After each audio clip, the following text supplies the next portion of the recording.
It's a little chilly, just a little.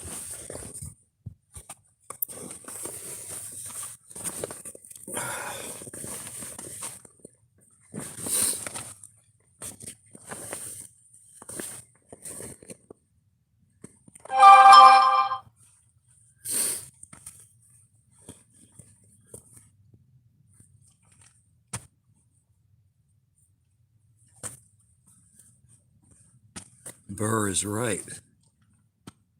And I didn't have my, I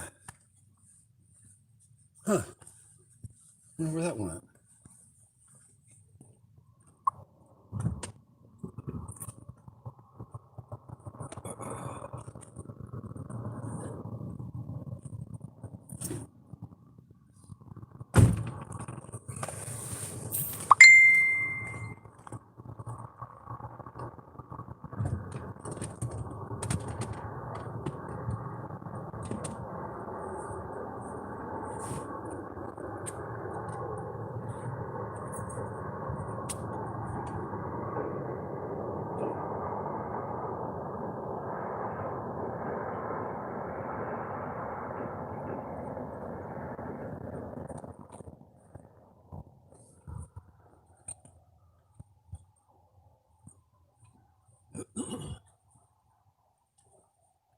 I think I lost.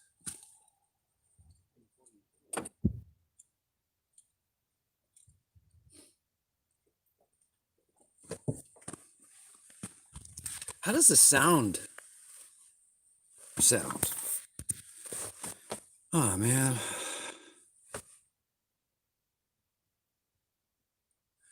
Yeah, I know. I need to do that. But good morning, everyone. I guess I should move the camera to let you guys enjoy some of this. I'm on a dry lake bed, watching the sunrise. I'm in the middle of nowhere. Once again.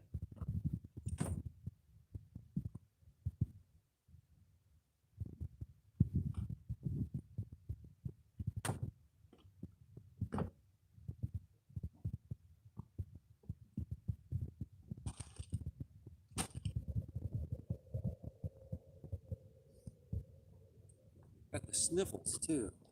It's freaking cold. Ugh. I've lost my microphone cord. Kind of bummed. I don't know where I put that thing.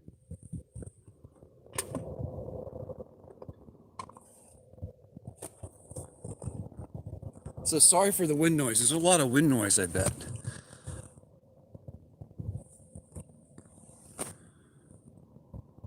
How you guys doing? Yeah, it's kind of gorgeous out right now. I'm sorry. It's like that out here. But this out here is the dry lake bed. This is actually where I started my whole trip, believe it or not. So enjoy the sun. I'm waiting for the sun to come up myself because I need to get some power. I can't believe I lost my mic cord. I have a cord that hooks my mic up to the cell phone. It's a TRRS connector, but I can't find it.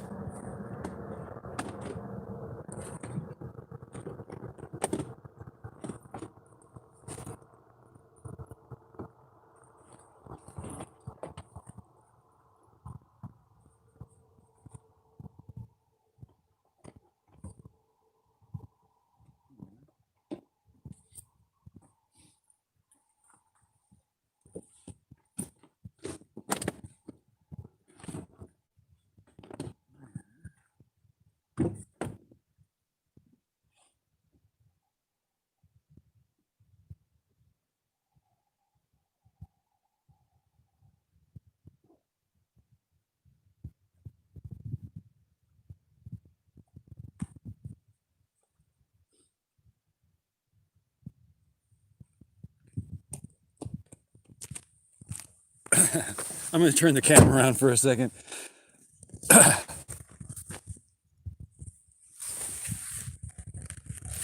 That's where the camera button is, by the way. Sorry, guys. Check that out.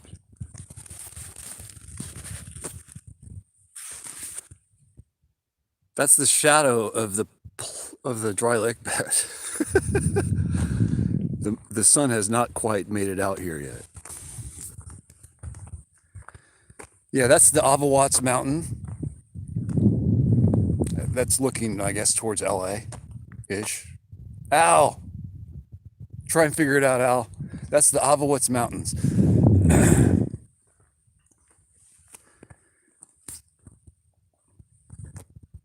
This is where I started my trip, is on this dry lake bed. I know this place very well. Mad Max cabin. You guys, if you watch my channel, you've probably seen that cabin. It's in that mountain right there. It's up this little area over there. But yeah, I started my trip right over here. This is the dry lake bed I was on. It's very nostalgic for me. It's cold too, but I'll do. As you can see, my solar panels are out, but they're not aimed at the right spot. So yeah.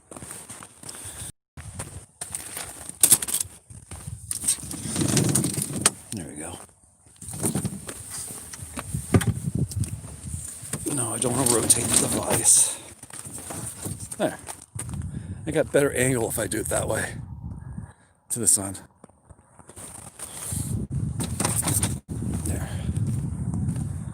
I have not made hot water. I just got up about 2 hours ago, 2.5 hours ago. I have not done much, but watched the news. I'm catching up on news. Man, you leave for a little bit, and you catch the news, and it's like you're a foreigner in this country. I swear to God.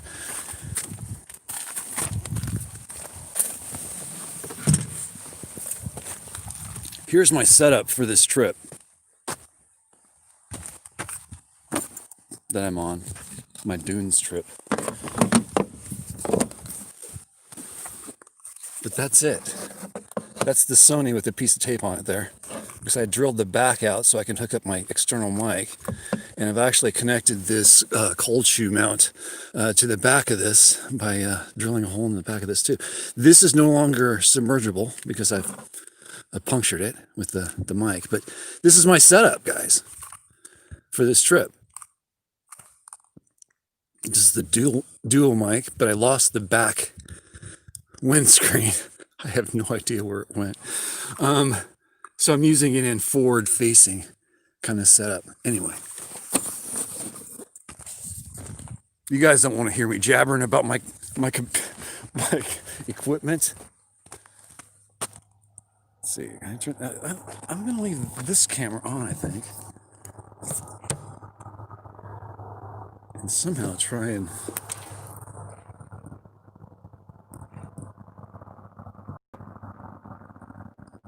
there. Of course, I can't see any of the comments now.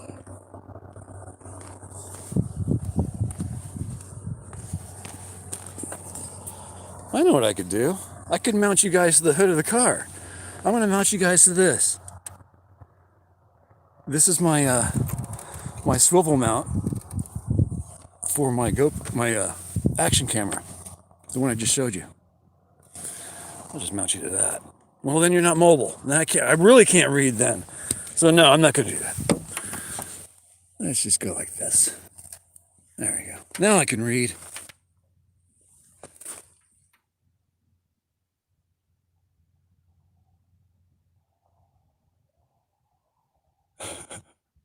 Yeah, it's gorgeous out here, isn't it?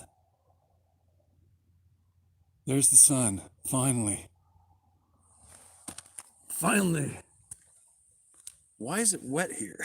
Am I in mud? What are I parking? I almost parked in mud, but it hasn't rained in months. I don't know what this is all about. Good morning, everyone. I don't know who's here. I can barely see the screen because the sun is Well, it's in my face.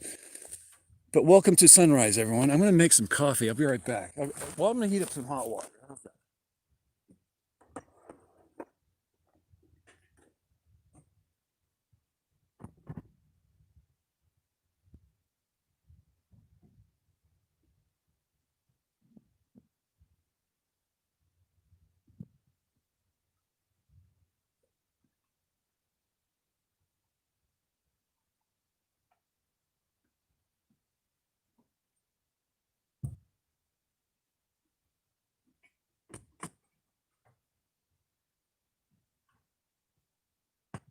Yes, sunlight.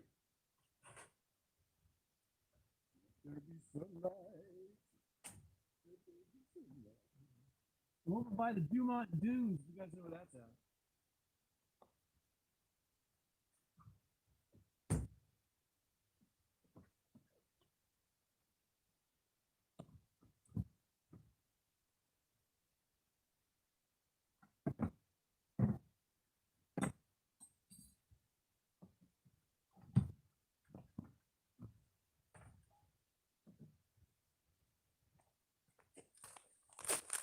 Is that enough of the sunrise there? You guys okay? Pamela's here. Al's here. Debbie's here. Okay. That's enough. Enough goofing around with the sun.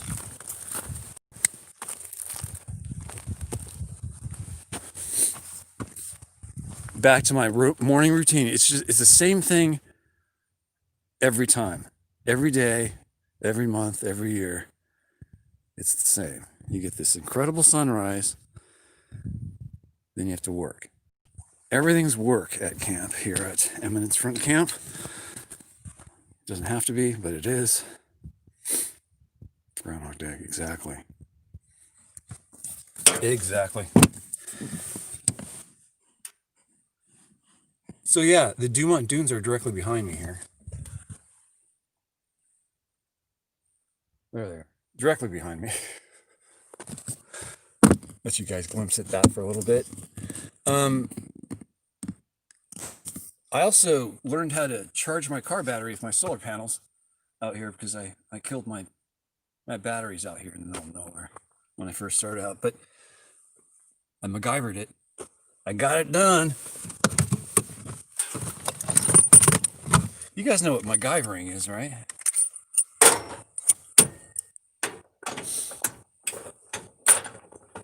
I can't believe I have 4G service out here. 3 bars of 4G right now.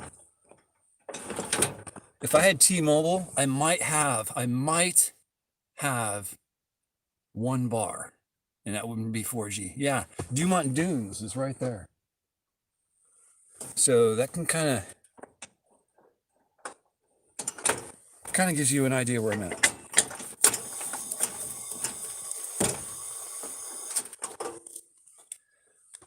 This was purchased not too far from here, about 20 miles down the road.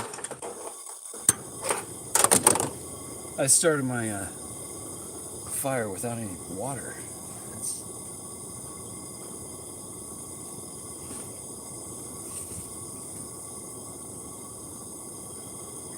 So last night I took out the night vision camera.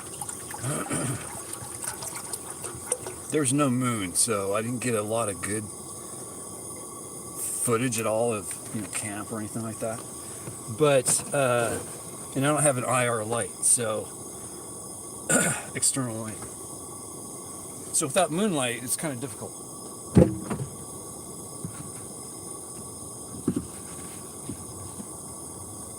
Oh, I found it! Ta-da! I found it! I found my mic cord. So the reason why I need this cord and it's so important is this is a TRS to TRSS. It's a 3-ring to 2-ring connector for smartphones and laptops, stuff like that. It was about to leave the car. I was putting my flip-flops away in my shoe area, and this was sitting on top of my other hiking shoes. Whew. I can hook up a mic to this phone now. Yay! This, it's the small victories, Larry. It's the small ones. It's not the big battles. It's the small victories.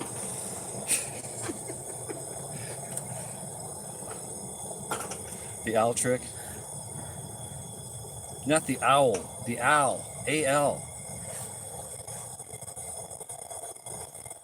Hey, is Lisa here? Lisa Kleckner, I think is her name. Don't touch that, Larry. It's hot. How do I know that? Well, I just put it there, and well, I burned my arm right here touching that thing. That's for doing exactly the same thing, messing with my camera. What was I saying? Lisa, is she here?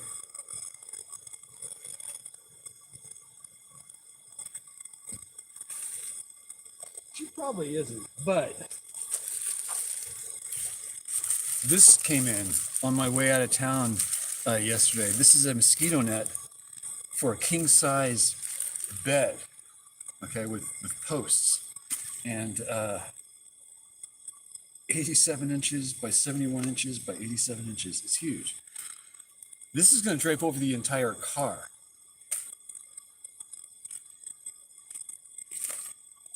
At camp. And it's white, so it'll reflect heat too, so, or sunlight. But thank you. This was on my wish list, and I'm going to be using this on this trip, so. I almost pulled it out last night because there's a lot of moths, and they were getting into the car.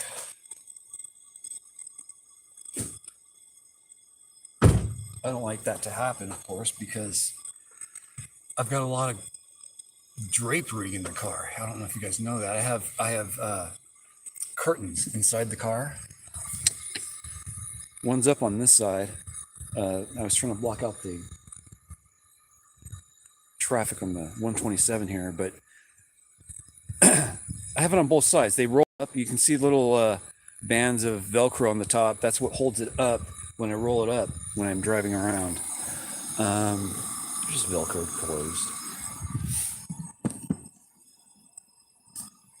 Good morning, everyone. I'm on my trip. I haven't had service or cell phone service for a while. Yeah, it's hot, Larry.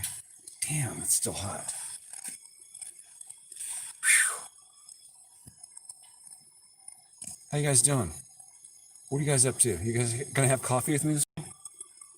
Got my chair out, ready to go. Solar's sucking up sun.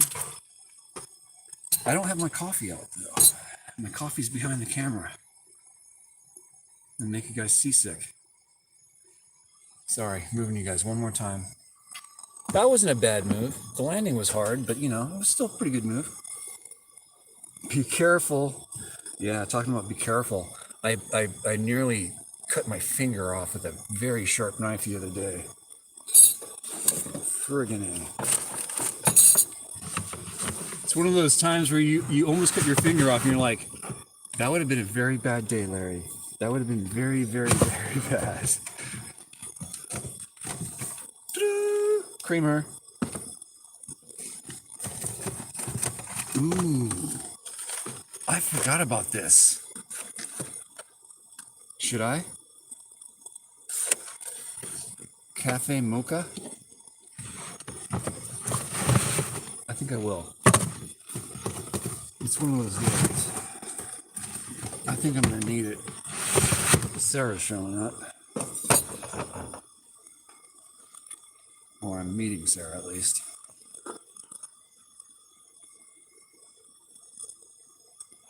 Yes, you should. I've been up since 4 o'clock. So there. Oh, you went early grocery shopping? Oh, it's 4 p.m. out there, I see. Wow. My water's already hot? Has it been that long? Okay, what are you guys saying here? What's everyone up to? PM, yes.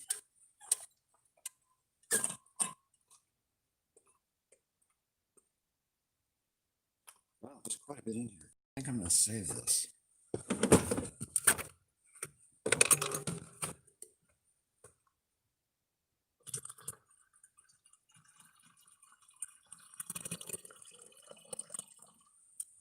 recycling my water from the thermos.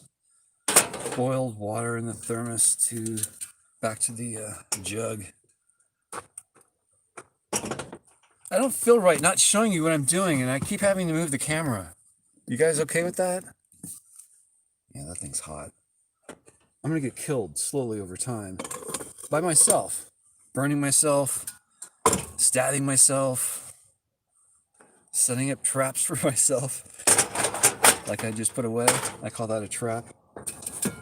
Water. Ooh, sorry.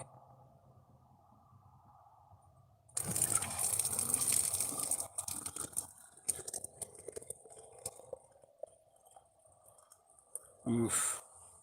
I spilled a cup. That was bad. Very bad, Larry.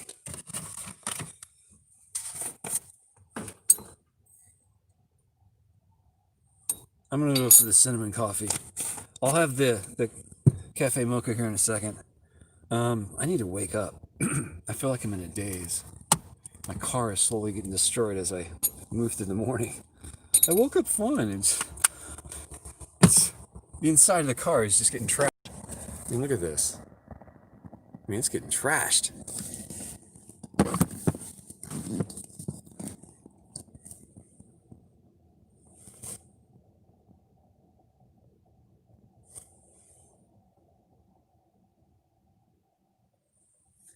I almost take this for granted, Pamela, and that's what's sad. When I first moved out here a couple years ago on this lake bed, I would spend hours just going, what? I mean, look at this. It's crazy. You can spend the rest of your life just sitting in this one spot going, what?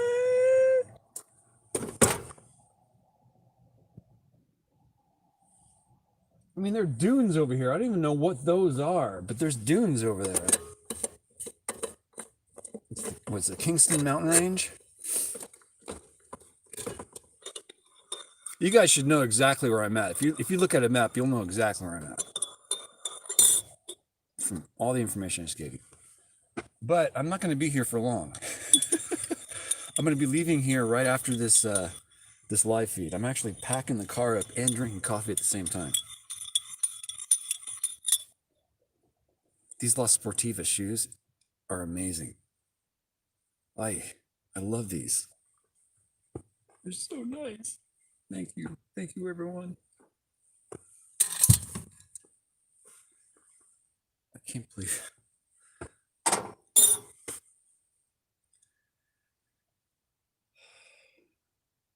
Jeff Gamble, are you here? Mark Waldrop, how you doing?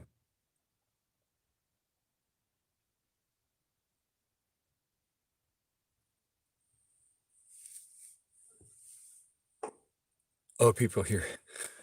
Yeah, there's tons of space out here. That's for sure. Oh, my coffee. Steep. Yeah, this is a massive lake bed. It's like a kidney shape. Renoville. Right about there. Did a video in Renoville. Doesn't exist anymore. Watts Mountains. Right there. Kingston Mountain Range. Right there. Dumont Dunes. Right there. Amazing. You can drive your car out here on this dry lake bed. They allow that. This is BLM land. You're allowed to camp out here. I found this location on freecampsites.net. I forget what they call it, but freecampsites.net is a site I use quite a bit to find spots like this. This happened to be the very first camp spot that I went to on my trip via freecampsites.net. You guys don't need to know all that stuff. I hear a raven. I need to get my mics out, don't I? My other mic is there. Right here.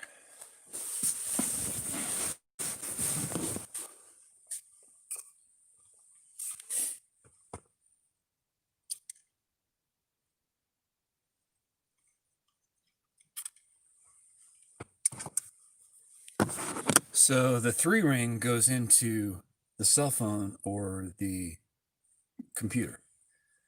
The 2-ring goes into the back of the microphone, the input or the output of the microphone. If you get this mixed up, only one channel will work, and Sarah Jane Woodall can attest to that. That's the mic problem she was having. She had her mic turned in the wrong way. I've done that, and I'm sure other people have too, so I shouldn't give her too much shit. Okay. The forward-facing mic is now on. Hopefully it sounds better. Oh, does it sound any better? Can you tell a difference, guys? Hey, John.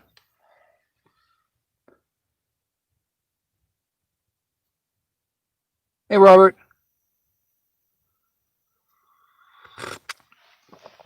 Mostly after, well, you caught me live, Robert, so hello.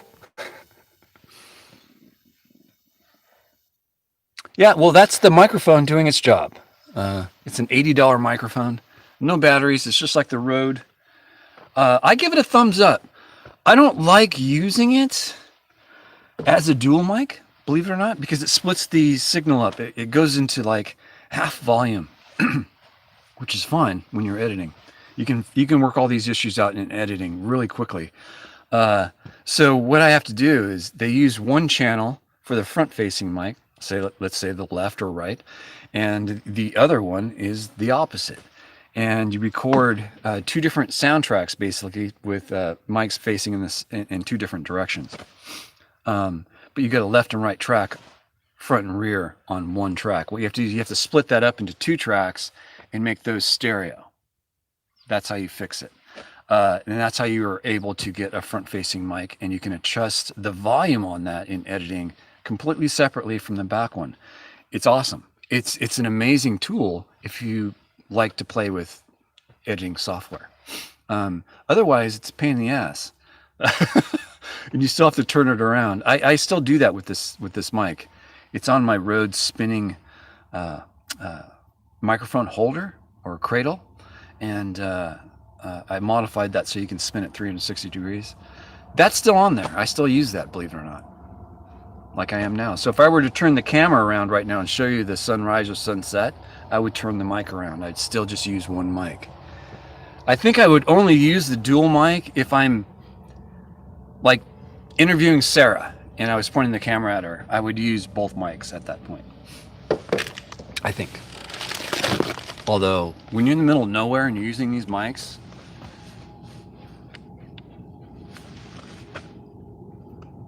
there goes that raven I was hearing. The sound they make when they fly by, there's nothing else going on, is pretty amazing. Incoming. Did you see that bird flying in? I could hear it flying over. I thought it was coming pretty close to the car. Incoming. I like that. I am, Al, but I'll be at the Eureka Dunes soon. Yes, ravens. Ravens kick ass. Yeah, he's going to Baker, I think. He's on a mission.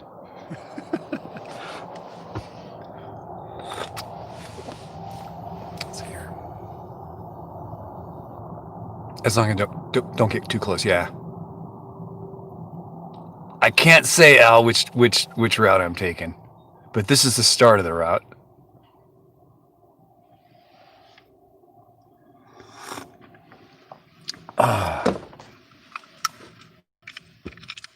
I'm starting to fall in love with this camera. I watched Tiki Trek's video where she used this camera, and it's reassuring me because all I'm seeing is this little screen. That's my monitor right there, and you can't really make out a whole lot in it. You can kind of block out your shot, but it's definitely warming up to me. I really like it. Dumpster diving, I see. Going for trash. I think so. I can no longer see it, but yeah, it's not too far away, about 20 miles. That bird could probably get there in about, I don't know, 10, 15 minutes. What do you think?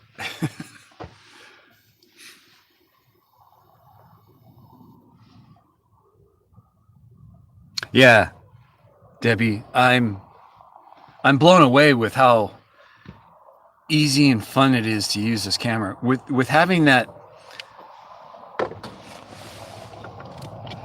the display disconnects and you can actually wear it like a watch. Okay, and if I have the camera mounted to the front of the car while I'm driving, I can turn it on and off. I can record and stop recording with this thing from here, and turn the power off on the camera to save battery, all while driving. Whoa! I could also use this to frame my own shots. If I'm doing selfie mode, I could just use this in my hand to frame up the shot, hit record, and I'm off and running. My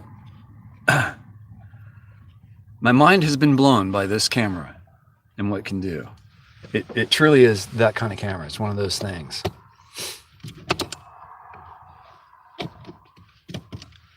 And I do a wrist strap to make it wearable, the actual display. Anyway, I love the camera. You're not really getting a good view though, are you? I mean, I guess you are. Get a sense of scale. You guys want to go for a walk? Should I take you out there? I've got 4G, three bars of 4G. I should be able to move around.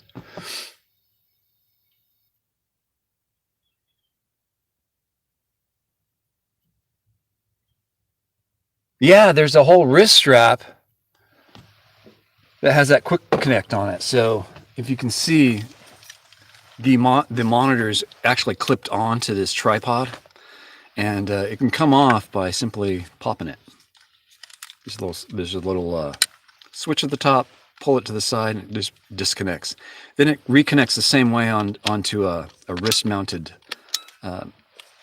strap. Damn, I love that thing. You guys want to go for a walk? Well, you guys don't really have a choice. Unless you just want to stay there. And I'm going to walk out to that little mound and back. Can you see it? I can't see it on the camera. Because I didn't wipe the screen down.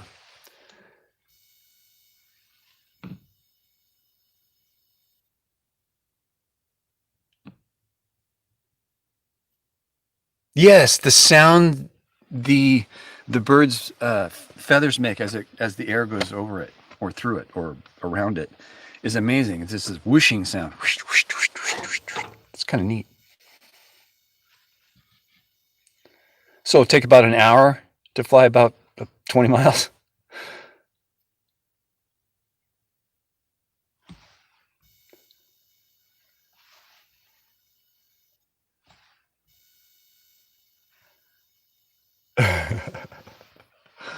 Well, do you guys want to go? Let's go.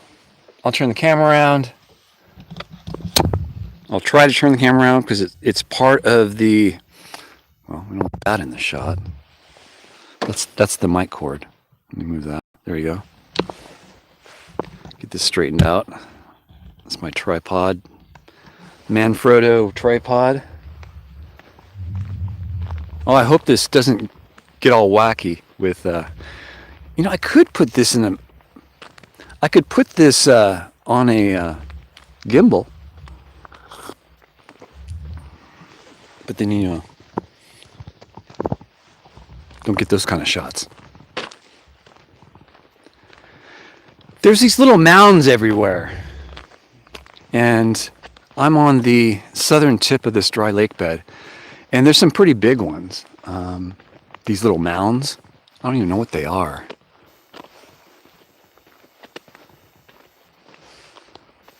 I don't know how they're made.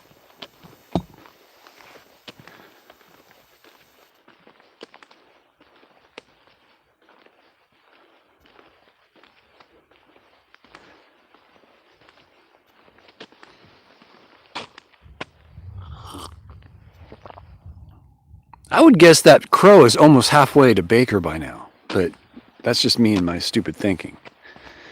But what causes this stuff to pop out of dry lake bed. It's really soft. I mean, my foot just sinks right into this. I mean, look at, that's a depression. I mean, that is in there. It's like you're walking on a bed with, you know, a really fluffy bed. And there's critters living in here too. Now I know snakes don't burrow, but they do take over existing holes. But I don't think there's snakes on this dry lake bed. I've never seen a snake out here, so I've seen them in the desert, in some of the camping spots I've been to. But isn't that cool? Just walking around. It's like you're walking on the moon. So NASA did a lot of training out in Nevada deserts for moon exploration. I don't know if you guys knew that. I didn't know that till recently, until I first came out here.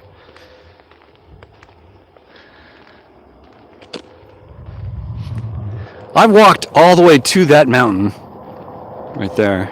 That's where Mad Mac's cabin is. I also almost caught myself on fire out there too. I won't get into that. I did not mean to catch myself on fire.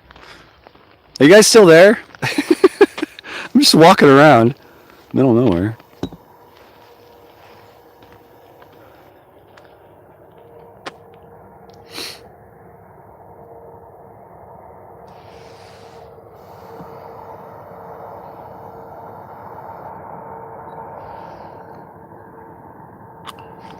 But this is not sand blowing around, you know? Here. Sorry for the earthquake, guys.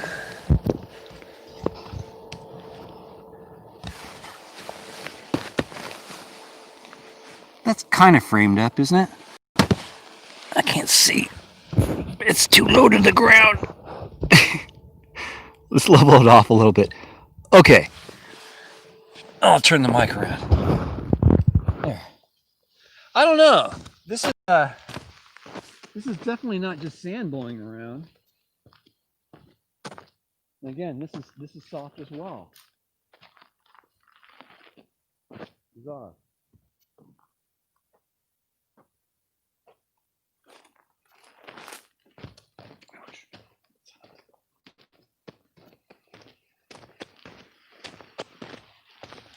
I don't know.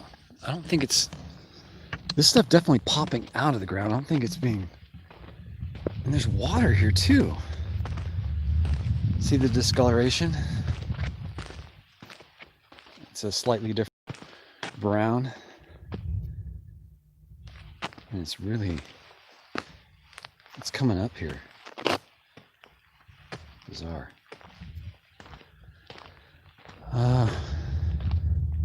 I've seen commercials being shot out here. All kinds of stuff. Oh, turn the mic around, Larry. There.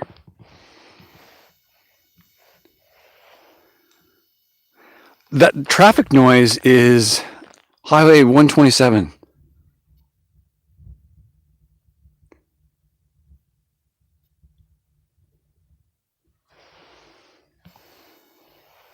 Geologist. Would that be a geologist question? Geologists study rock. I would assume that Earth is being a rock. They would study it. This is more like a plate tectonics kind of person.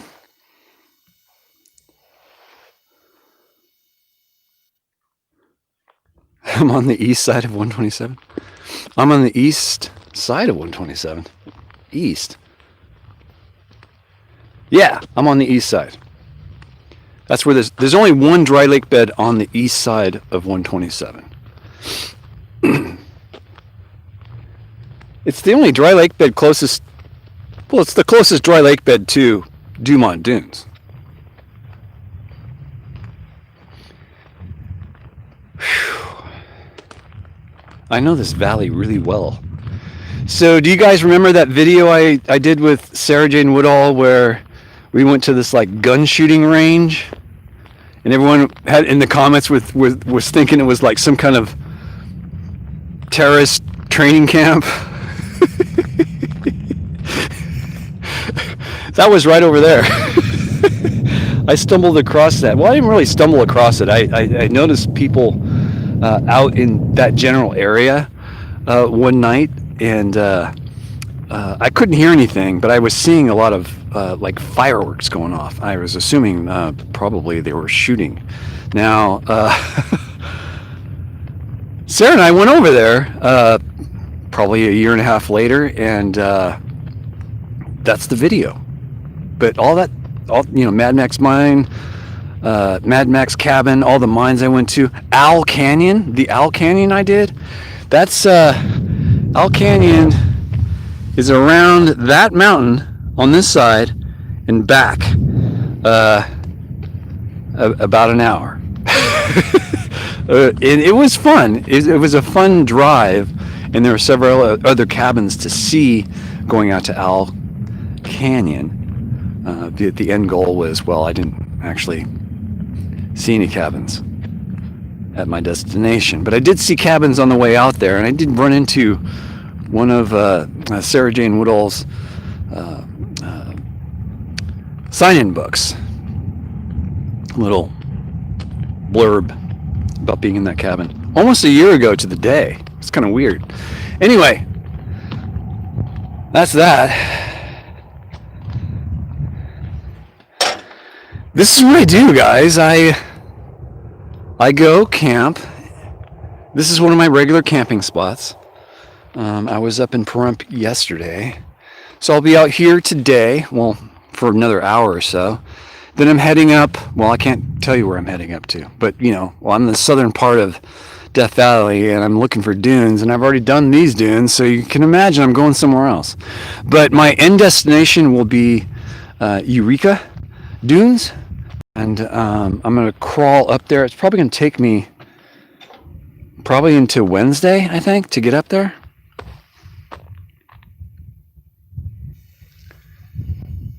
Am I into animal rescue by chance, Dennis?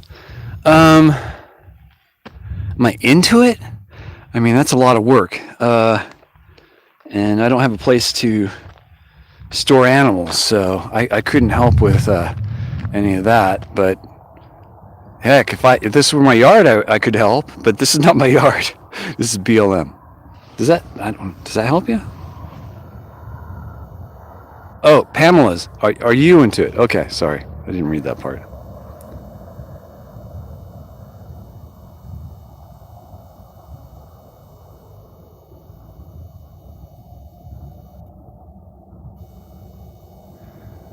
It's not rock because I'm sinking into it, John.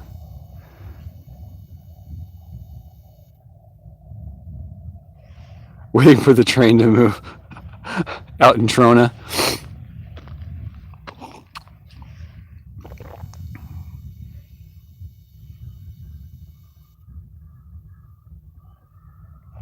Interesting. Dog rescue people are the best. Cats can kind of deal with them, with humans on their own, but yeah, dogs need help. Dogs need companionship.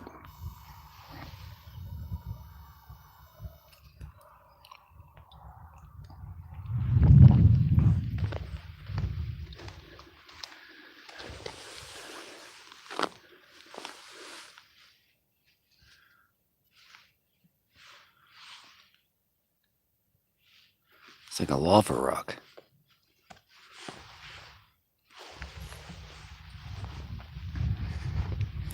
I find bullet casings out here.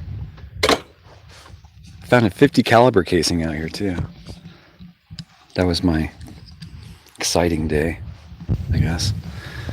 Exciting? I guess that's not the word. Well, thanks for going on a walk with me. It's been a while since I've done that. I've walked all over this lake bed.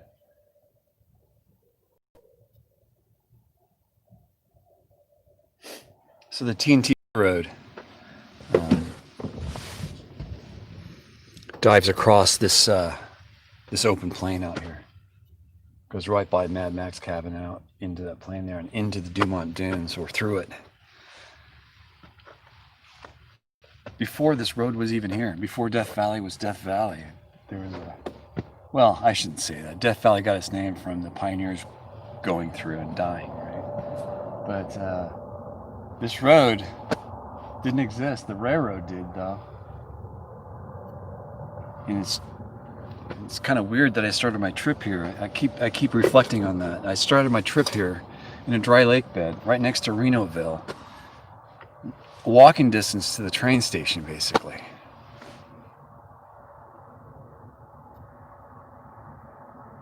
This is also a dry lake bed that they do military aircraft fly through at low altitude. What's today? Thursday? It's on Thursdays I used to see F-16s come screaming through here. I don't know. They're close enough to the ground where I could see the pilot's helmet, you know? That's low. I could see him looking at me. I mean, you could see his head turn. It's like, what? That's close. But it's cool. I love military aircraft. I grew up in the military, so.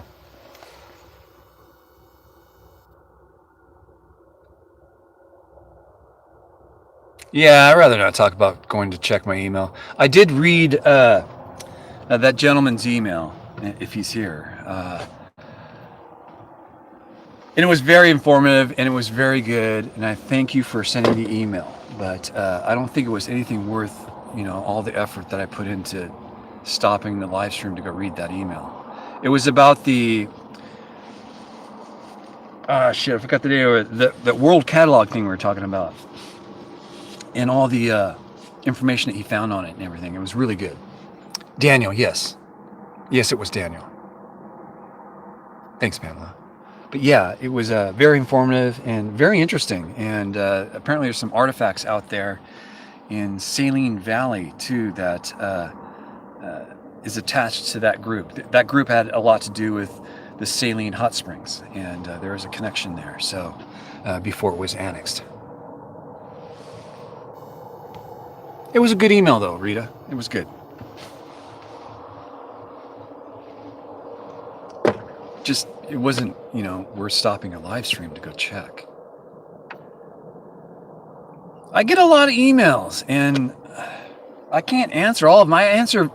Heck, I don't even answer my parents' emails sometimes. It's not like I'm picking and choosing. It's just, do I have time to do it? I got more free time now that I have service, but man, my time before the cell phone was so limited with reading email. It was the lowest of priorities. It was edit video and upload mostly is all I was really doing with internet service. And I was doing live chat as a supplement, I guess. You made up the band. I'm okay with the band. You guys, this live stream is all about you guys. It's not about me. I'm here for you guys on these live streams. It's more you running the show than me. I'm kind of like the head honcho moderator for everything that goes on here. Does that make sense? I don't know.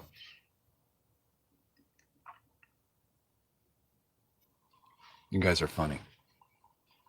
What was that? Did you need to turn the mic around? Do I? Is it quiet? When you guys ask me questions like that, it'd be good to just say, hey, the mic's not working. But no, the mic's working fine. Set up right. It's hooked up. I think it's hooked up. Yeah, it should. Is there a problem, Debbie, with the sound? Sounds good to me.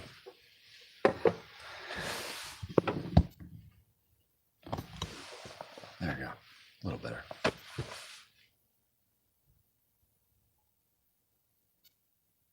That's probably because I'm moving around. I'm not directly in front. It's very directional, mic. Anywhere past, 45 degrees, it starts to drop quickly.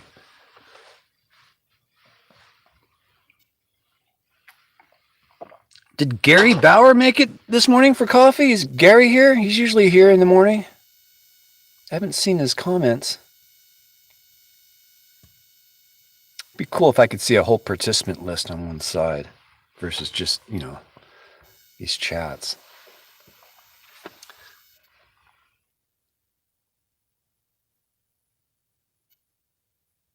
Yeah, did you get my email? Yeah, well, I think what the problem was that day was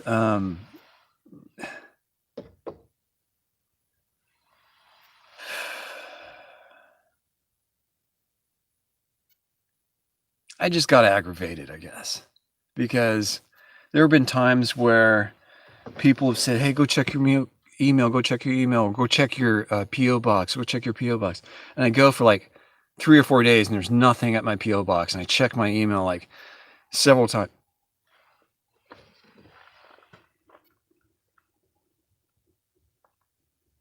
I thought that was a jet. Sorry, it was a truck. It's a tow truck. Why did it sound like a jet? Because I want a jet to fly by now. It will go ripping through here, like going to Fort Irwin or something, or China Lake or something. There's Yermo too. They're all kind of in a row, I think. Yermo's I think that's a military base, right?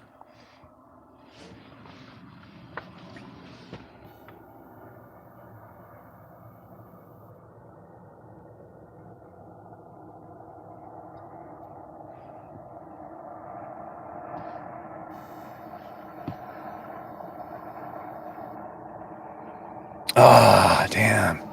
F-18s make the coolest sound too, but it's not like an F-16 or an A-10. A-10s. Those GE power plants on those A-10s sound so nice. The flying tank. It's a Marine annex? Okay. Yermo.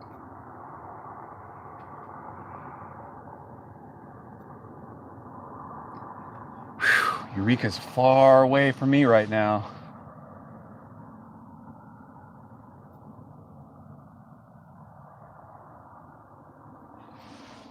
I thought about doing a video of Dumont Dunes, and I haven't done one yet. That's why I'm down here.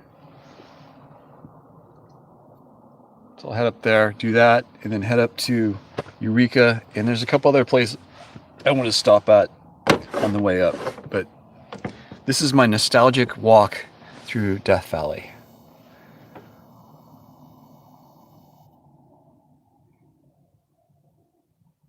The Vulcan. No, I have not.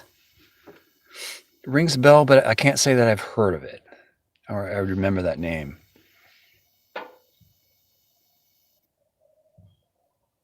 What other topic, David, was annoying to me? I do remember something else bothering me. I just can't remember what it was.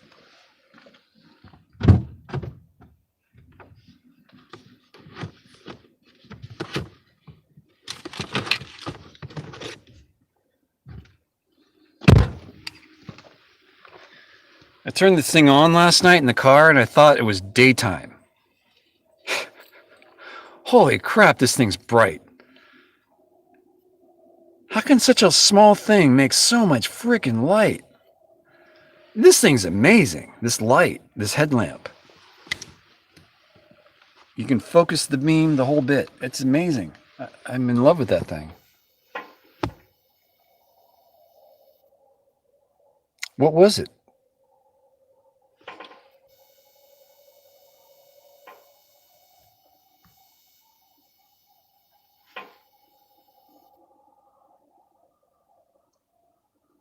Oh, Apple.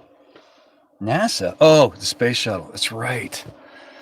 That took me down a bad memory lane, man. It's not because I had any emotional attachment to the actual wreck, but yeah, or the accident.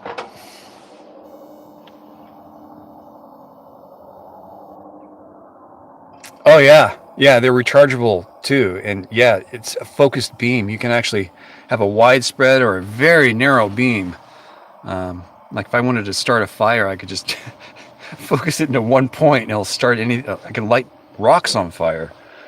That's a bright beam, man. If an animal were coming at me and I turned that on and flashed it in their eyes, they would stop in their tracks or not even see me because I would blind them instantly. That's bright light, man.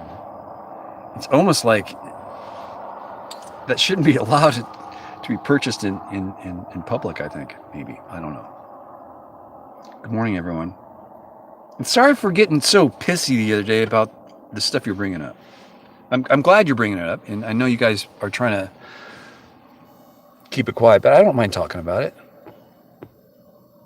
What model is the headlamp?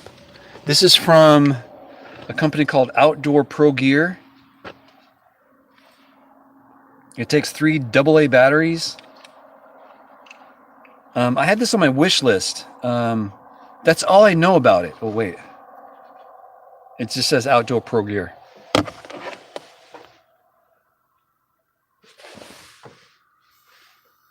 No, focus there. No, focus. Why? Oh, it's because I give up. This camera, you know, I like the Wi-Fi. It's the only thing that I like about this phone these days.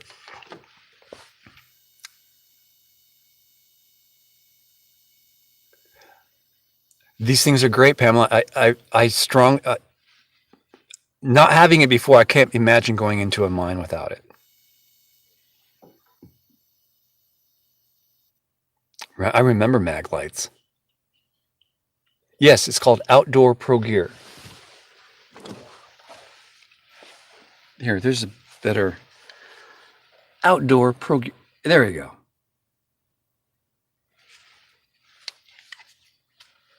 Has this little cable that connects the battery to your headset or your headlamp. Then you can angle it and focus it. It's awesome. And the on-off switch is right here. Here you go, guys. This is narrow, and then this is wide. Narrow, wide. It's badass. I love this thing. Now that you guys are all blind. Voila. All from my wish list, and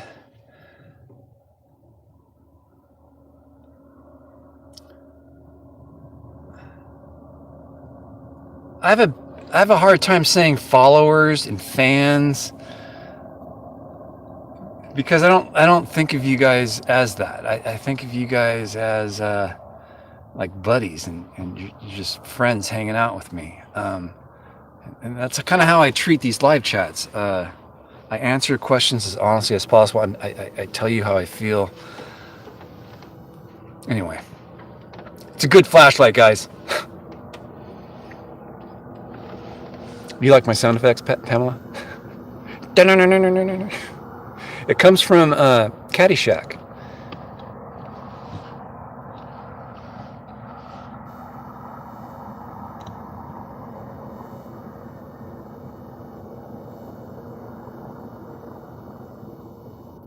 Remote traveling partners, yes. Okay, I'll keep you posted. I'm pretty sure this is my last signal. I'm pretty sure because around the corner I lose signal. Or I did this last night coming out here.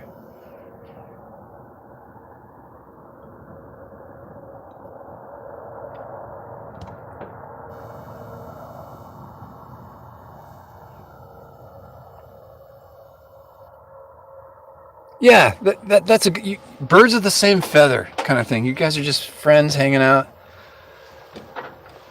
I like that. I don't want it to be, this is my channel and this is how things are gonna go. I don't like shit like that. It doesn't flow well with me. It's not real. I mean, if you guys were here with me right now, it wouldn't be any different, this conversation. You would just hear it live.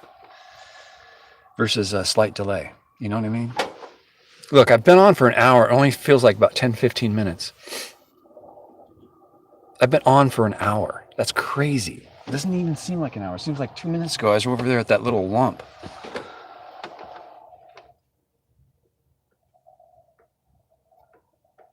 Who is that? Pixel Peter? Is that right?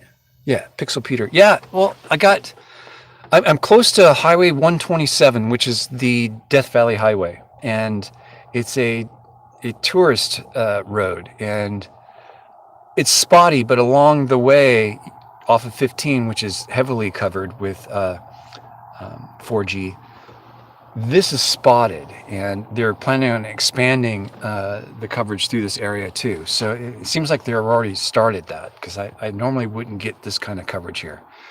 3 years ago in January, I would get maybe 1 bar, not 4G. So I'm getting 4G 3 bars here. So something's changed, or it's just the provider. That was T-Mobile before, and now I'm using Verizon, their network. But thanks. These live chats are for you guys, and I don't get to read all the comments, and it's not by choice. I skip them. I just get so far behind. Like right now, I'm at the bottom. I see a cell tower in every mountain. Probably Verizon. Yeah. So I'm seeing. I'm just rambling. I gotta shut up.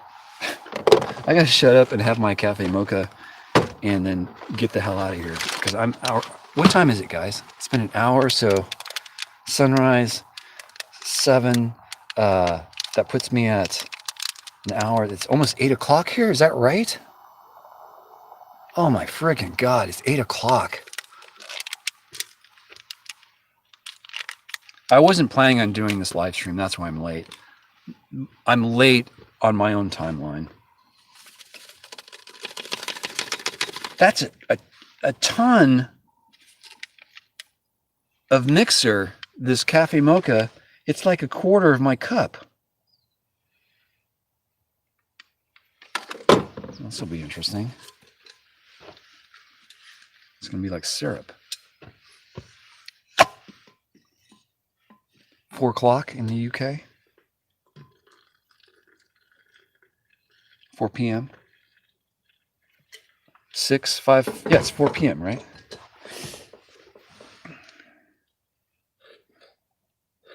Just do the minus 12.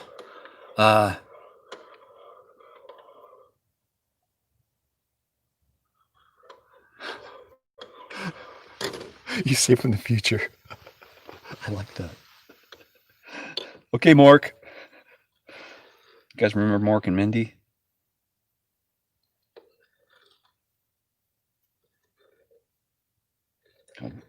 God bless his soul. Robin Williams.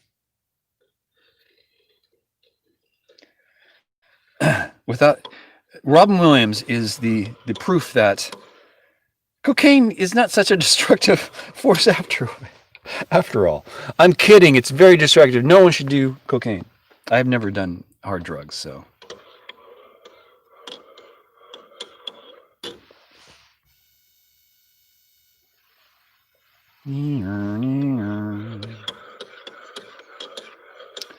Okay.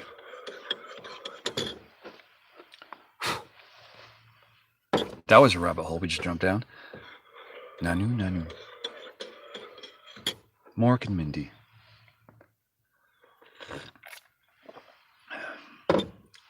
Ooh, that is strong. Aye.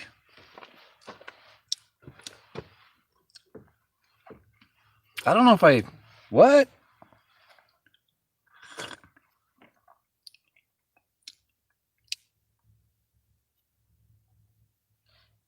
What am I drinking? Cafe mocha.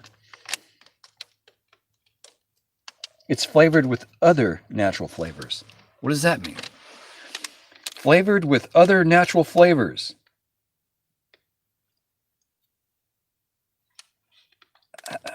How is it cafe mocha natural?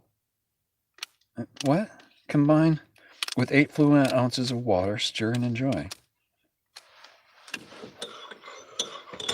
It's very thick.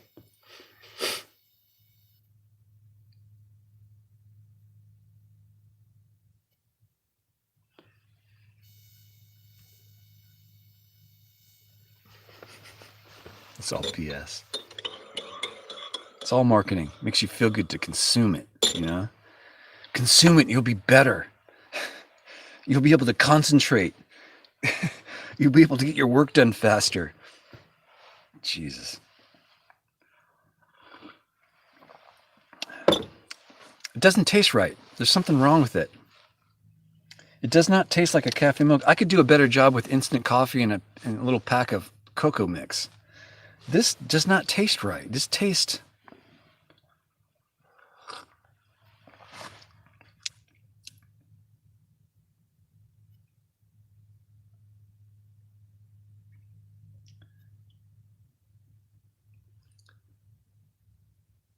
I hope I don't get sick off of this. I mean, I'm going to try and drink it all. Maybe it's going to grow on me. Ooh, alcohol would be great in here. I didn't pick up any. Yeah, that peanut butter whiskey would cut that to top shelf level. Right now, this tastes like something you get from Kmart.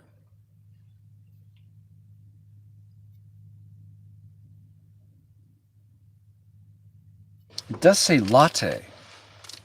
I don't drink lattes. When I order a cafe mocha, it tastes like a cafe mocha. It tastes chocolatey. This does not taste chocolatey. And I wonder if that has something to do with it being the latte. It says latte at the top. What does that mean? Does anyone know what latte means without looking it up on Google? I don't. A latte. Latte. Oh, I know what that means. Sorry, boss. I was at the cafe. I'm sorry. I was a little latte coming back to work. No, that doesn't work. I don't know what latte means. You guys know what it means?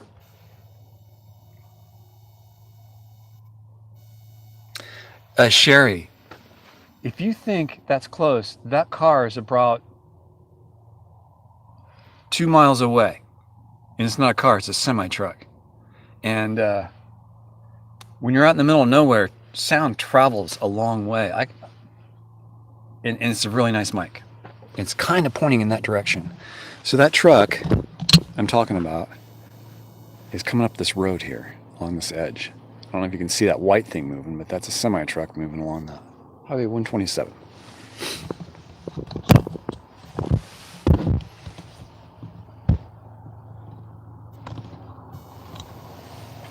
Latte is milk.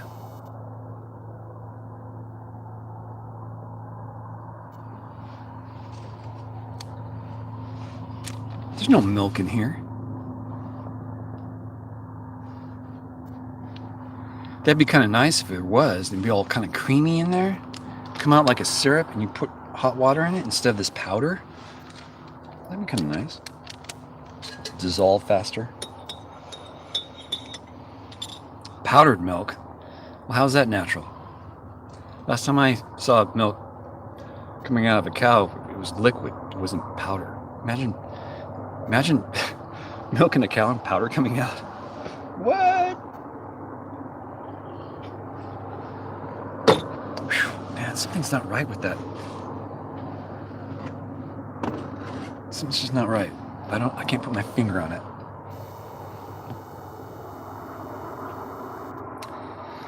It's not really milk then. Condensed milk? That would be good, because condensed milk is really sweet.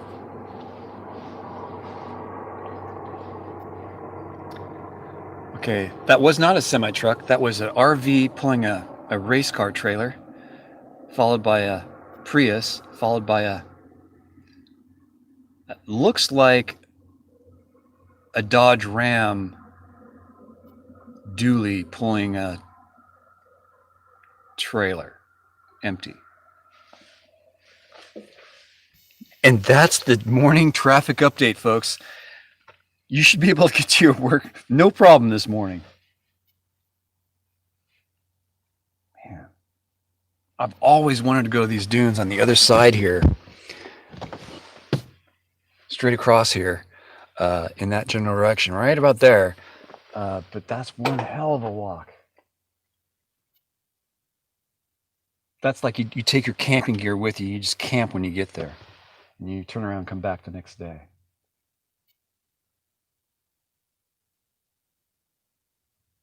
I would guess it takes a full day to hike out to that.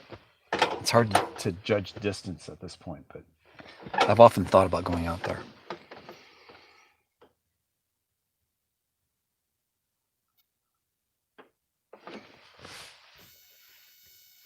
Damn, Rita knows everything. Rita, you're just a walking encyclopedia. I'm glad you're on my channel.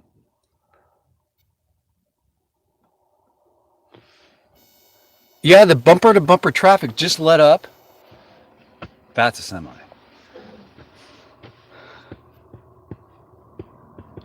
Now, the interesting part about this lake bed is I'm camped on the west side of this lake bed. If you camp on the east side, you don't hear any road traffic. It's mute. You can see it, but you can't hear it. That's what she said.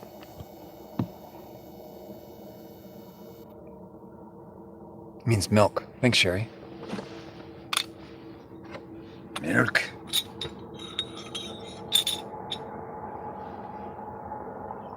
Mm.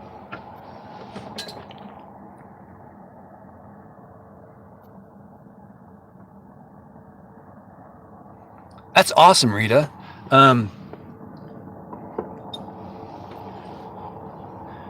Some people find it really fun to do research, and I find it fascinating what you can dig up just through research. Interesting job you have, Rita. That's really cool that you do that. I'm impressed. Sarah Jane Woodall's very much like that. She's a researcher. She likes to dig down deep into stuff.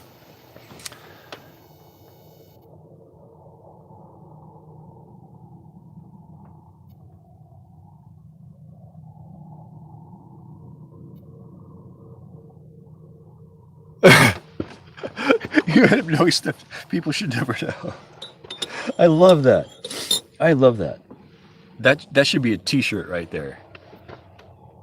I've often thought that I should start another channel called Crazy Larry Commentary, and I would sell t-shirts with these weird comments on it like that.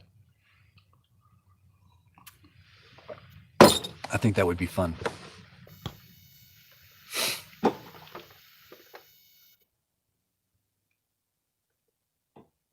Yeah, if you guys could hear all my commentary, you'd think differently of me, I'm sure. I try to tame it down a bit when I'm in front of camera, but I get carried away sometimes.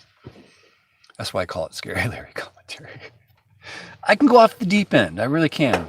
Even with the best of them, I can.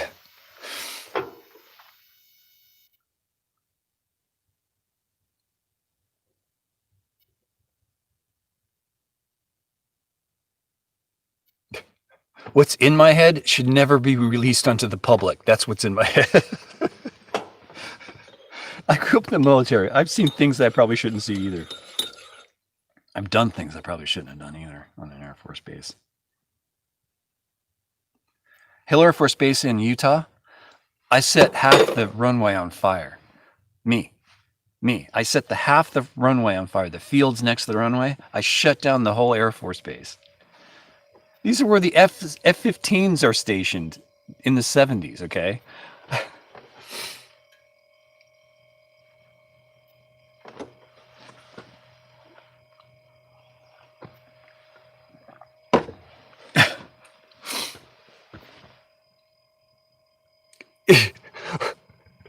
Exactly. Was I a pyro? No, I was into, well, my father was into model airplanes, remote control model airplanes. So he had a lot of fuel sitting around for model airplanes. And what I did was I created a tennis ball cannon. Have you guys heard of that?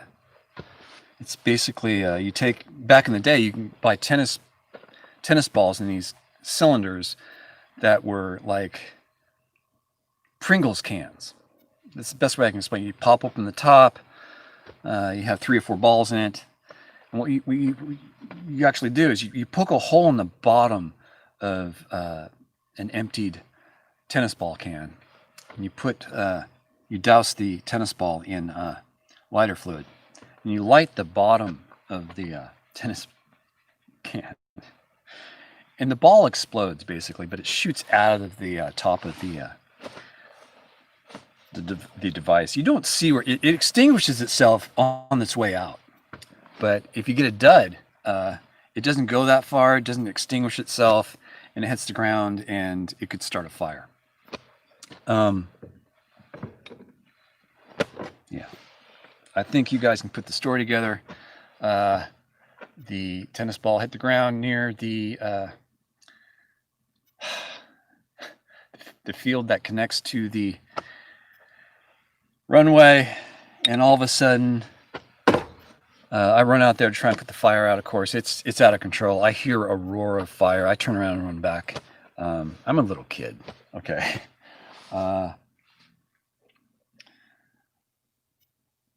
Yeah, that was a big fire. That was big. I got grounded on that one.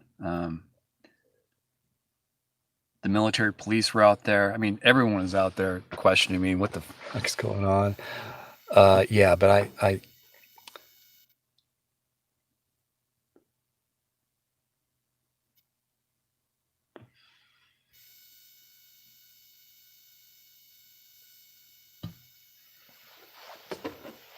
man, Rita, you got the job. I'm telling you.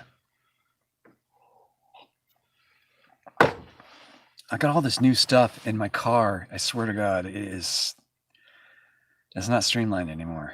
I have to incorporate all these gimbals and stuff into my packing.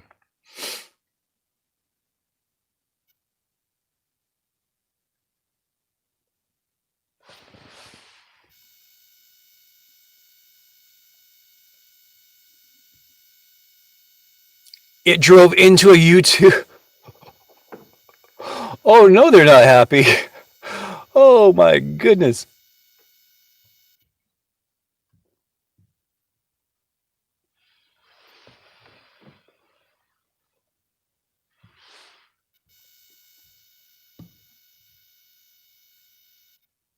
Oh yeah, so you kind of know what I'm talking about, Dennis. They're fun. So am I a pyro? Not really. I was more into things flying through the air, I think is what it really amounted to.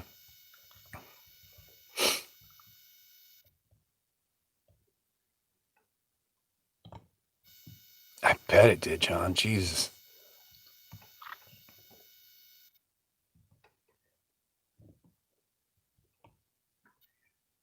Golf ball cannon. Have you ever had a golf ball, Michael, with a baseball bat being pitched at you? You feel like the bionic man because the ball just disappears. You just crank back and you hit the thing, you hear the tink, and you see something leaving, and that is it. It basically goes into a different dimension. It just disappears. Golf balls are fun to mess with. I would just hate to try and catch a golf ball being, hit by a baseball bat. Golf balls. M80s and golf balls. Bet you an M80 can launch a golf ball pretty darn far in a tube. Or from a tube.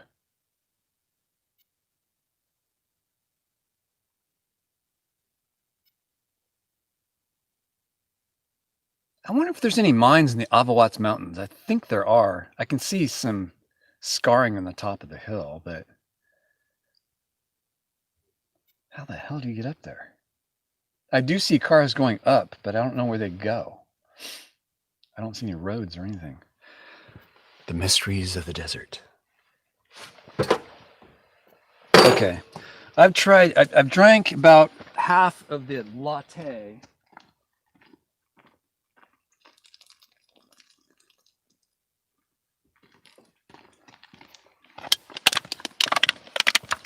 No, this was not from this morning. Soda in the morning is weird for me. I don't know.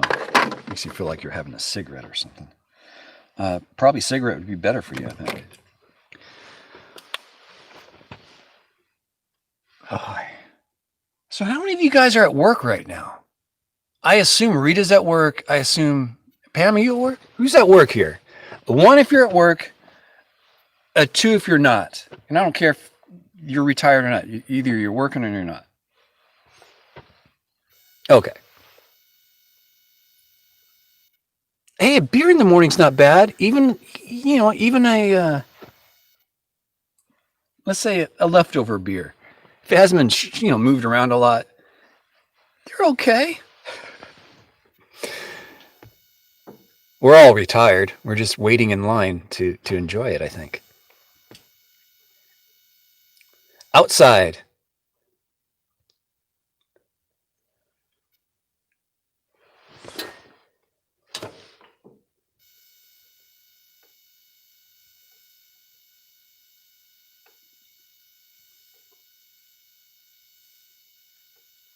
Well, they crash because they don't have a way to keep the wingtips from hitting the ground.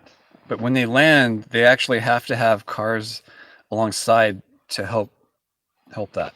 Does that make sense? But all planes crash. That's how they land. It's a controlled crash is what a landing is. Hi, outside.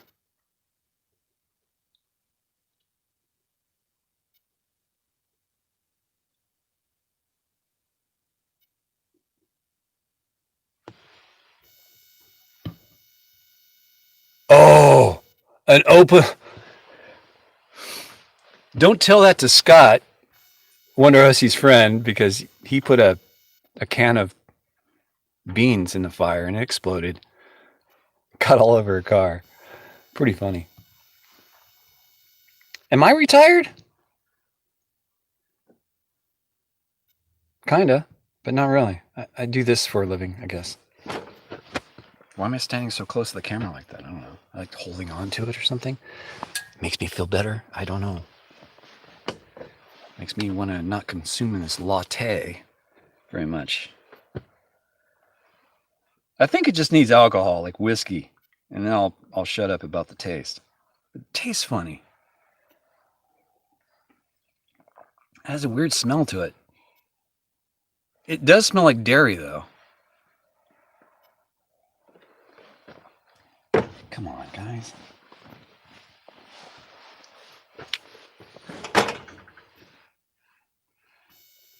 No, it's staying the same. It tastes very bland, I guess. It doesn't taste like chocolate. It doesn't taste.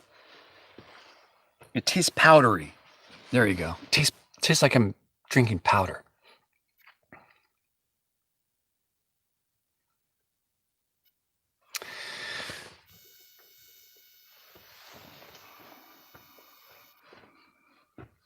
YouTube, running a YouTube channel like I'm trying to run it's like a business. There's a lot of moving parts. They're not necessarily affecting each other, but they do. And it's like a business, and it's always different every day. And you're kind of the CEO of it, and you're kind of not, because you work for YouTube or work with YouTube rules. You bend those rules around your channel to try and make content. Those rules can change at any moment, or YouTube can go out of business at any moment. So it feels fragile. Where am I going with this? Am I employed?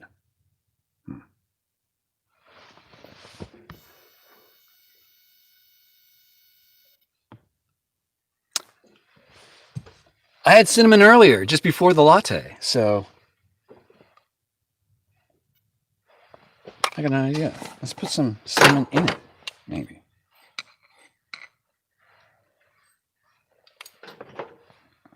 Here we go. Trying to save the latte by... Come on.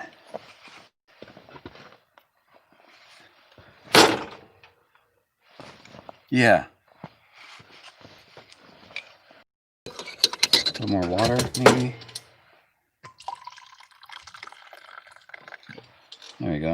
Let's see how this fans out.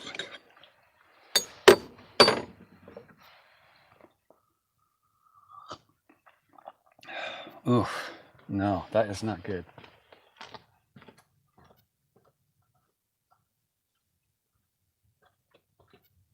It just tastes like cinnamon coffee powder. Milk. No.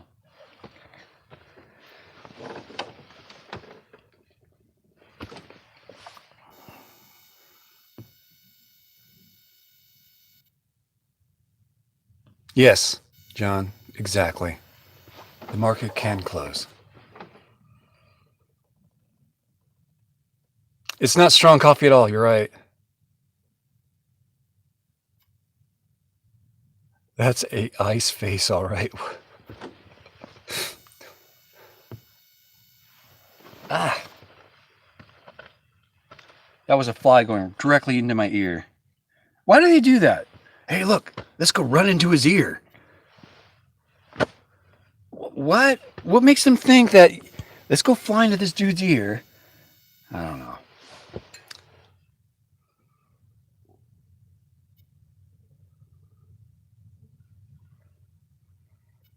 Ick, ick.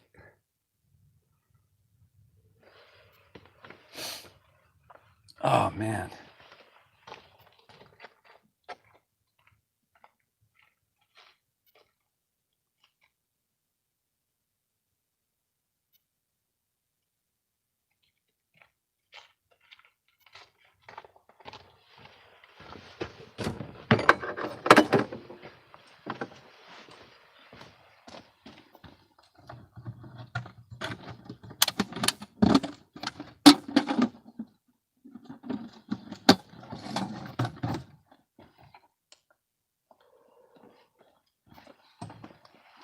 .7 amps on charge. Looking good.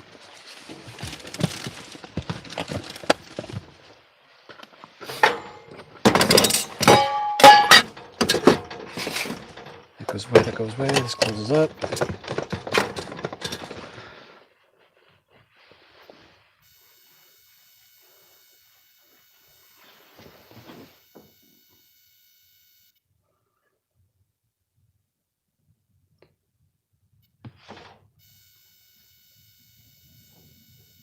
No, do not get me a bug zapper tennis racket. Do not do that. Please.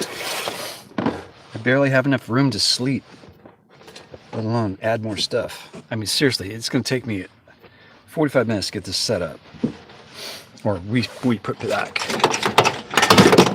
I'm actually started already, if you haven't noticed. I have no room. I am out of room, seriously. I'm not kidding. I actually had to throw clothes away to accept the new clothes coming in. And I'm not complaining. I'm just warning you guys. It's hard to store stuff. I mean, this is the Wasabi Power battery and chargers that I have for my action camera. I don't have a place to put this. I can't put it in my camera bag. It's full. All my other bags are full. It's kind of just floating around. I'm worried. But I need these batteries. They're really important. Look, I found a place to store my lens cap in the same box that it's crazy. It's crazy. I didn't think it would be this big of a problem, but it is.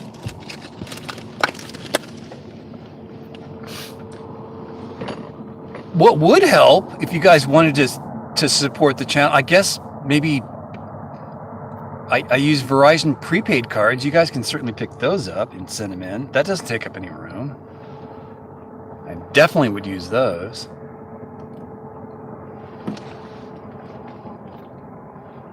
That's a dragonfly. I don't mess with dragonflies. They're good. They eat other insects, so like flies.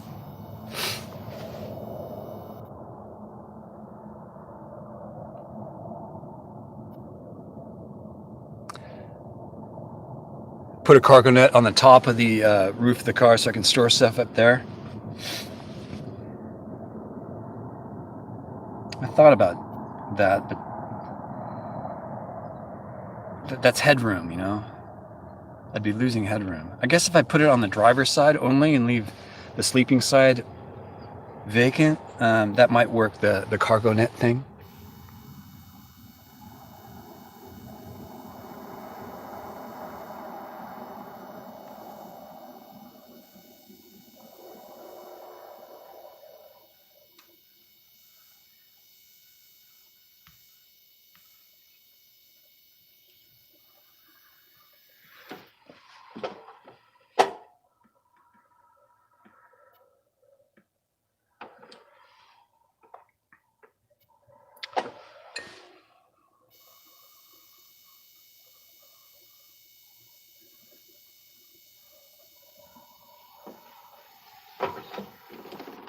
I bet they are, Dennis.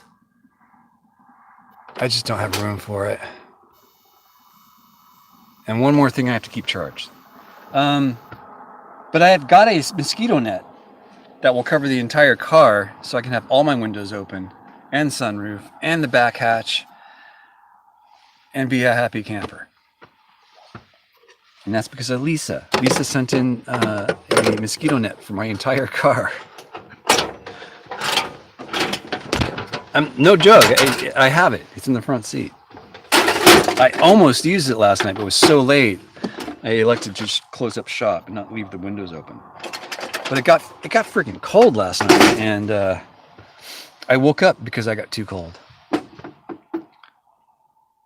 Hey, Bobby. Good morning. Zap. Zap. Or it does that tick sound, right?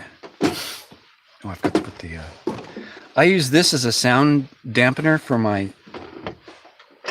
I don't like it making noise as I'm driving. Just one of my camp tricks. So I put this, like so, on top after it's cooled off, and make a little fold here.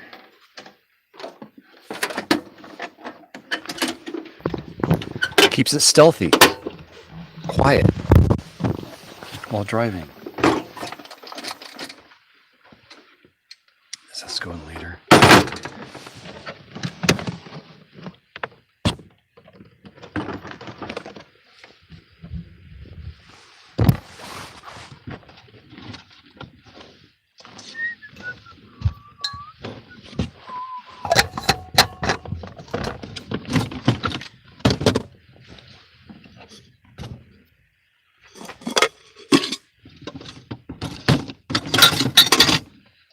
In you go. Thank you very much. I'm done with coffee today. Don't need that anymore. I'll wash that later. See? See how I get in trouble? I'll wash it later and get to camp. Set up camp. Why didn't I wash this when I put it away? What's wrong with you, Larry? You need to wash it sometime or another. It's not going to wash itself.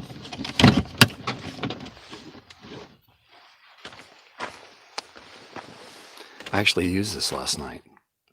This has has lights in it. It's a baseball cap with lights in it. What? Kind of see them right here.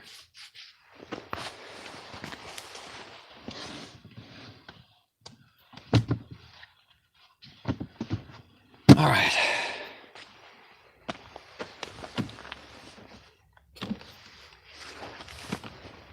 What are you guys doing down here? JC Vid, I'm in Death Valley.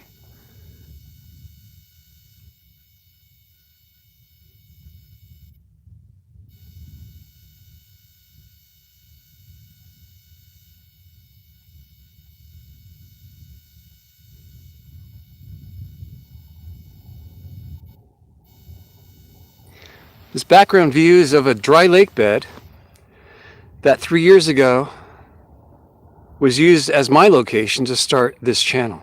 I had to learn how to camp, learn how to vlog, learn how to be comfortable in front of the camera. It all started right here at this dry lake bed. Not too far from here, actually, right over here. Just off the actual lake bed itself, that's where I was camped. That's where I lost my tent. I went through a couple of windstorms out here. Did a lot of hiking out here and a lot of exploring as well. And seeing some really crazy stuff in the desert out here. As well as F-16s flying very low, doing maneuvers and stuff. But those cars are far off in the distance. You can hear them clear as day though.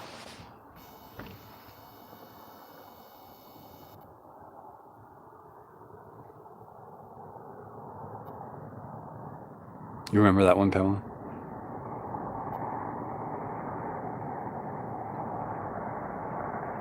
Oh, a trail cam would be cool to set up.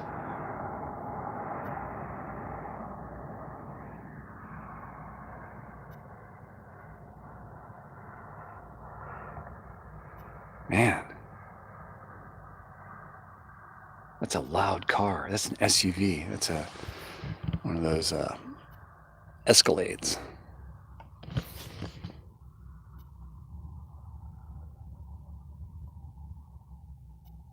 Your hubs lives in the desert?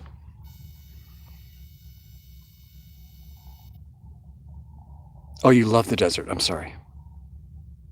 Yeah, this is a dry lake bed sitting between two mountains, and it's sitting on BLM land. That's Bureau of Land Management, and you're allowed to camp on it for free for 14 days. Then you have to leave for a day, and then come back and just do another 14 days.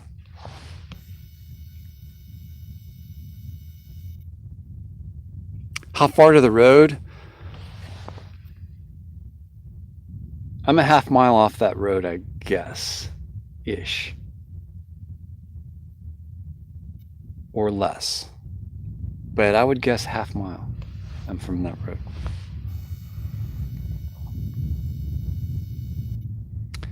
Trying to find me on Facebook. There's links down below in the description. You can just go to the link down below. You don't have to guess it. There's a lot of words. Just like there's a lot of words in the dictionary. There's a lot of words.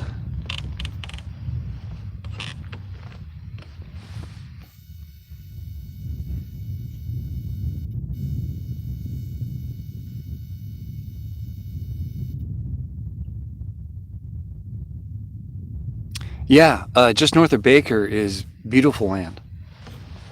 It's this. This is what you get for free in the United States, right? This is California, though. It's not as free as Nevada. This should really be part of Nevada, if you ask me. This looks more like Nevada. It doesn't look like California. To me, California is more lush, green, or kind of deserty, but on the coast kind of desert, like LA or Big Sur kind of stuff. Oh, I'm sorry. Sorry, Dennis.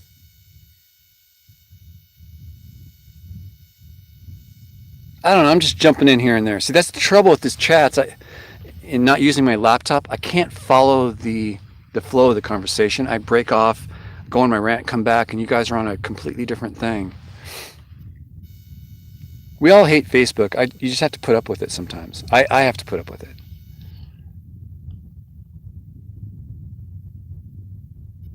Yes, I think Death Valley belongs to not California.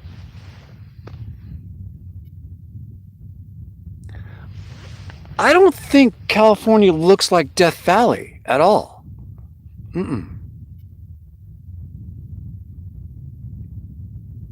Death Valley looks more like Yellowstone than it does California.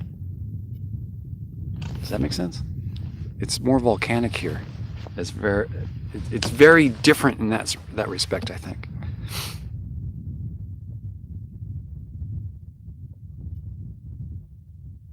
Oh, you deleted Facebook? I can't delete Facebook. A lot of friends on Facebook that I communicate with there. Sarah Jane Woodall is one of them, and I prefer Instagram, but I don't like Instagram's interface, so I don't use it as much. But I keep tabs on my friends through that as well.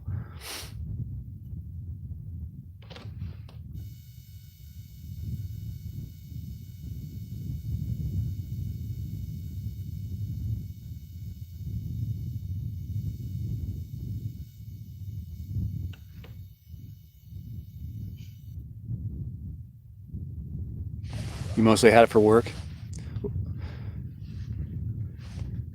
My last job at Death Valley Junction Fine Cannabis, oh, by the way, they called me in for something. I was over there picking up some supplies, and the security guy who knows me came out to say hi to me and said, "Hey, by the way, they want to speak with you." So they didn't have time to speak to me right then, but I guess they needed to speak with me about something. I'm not sure what. That's my previous employer. Anyway, I did social media for them that included Facebook, Instagram, and YouTube videos.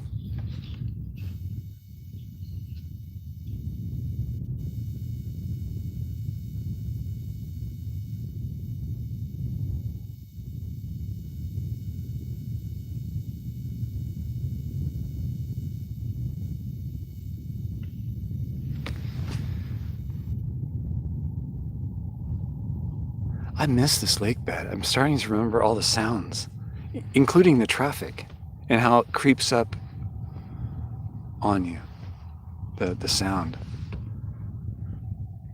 I actually befriended I guess one of those little doves out here too one time.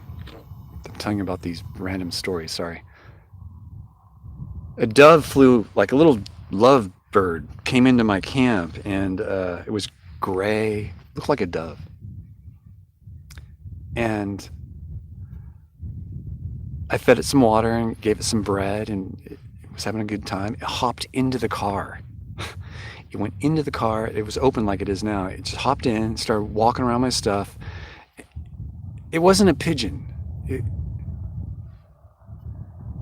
looked like it was all like this light gray color. Anyway, it was cute as fuck. Anyway, it was in my car walking around and started shitting on my car inside, so I had to kick it out. But it stuck around my car for a few days, and I was feeding it and giving it water. It just hung out. It was like my camp buddy.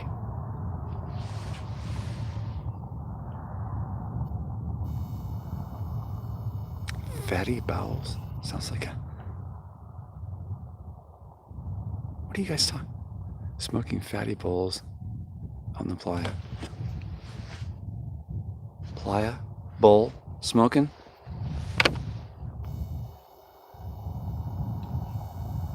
Bobby, the desert walker? Of course. Bobby, the desert walker. I've been meaning to ask you, where exactly are you? You're in Arizona, correct?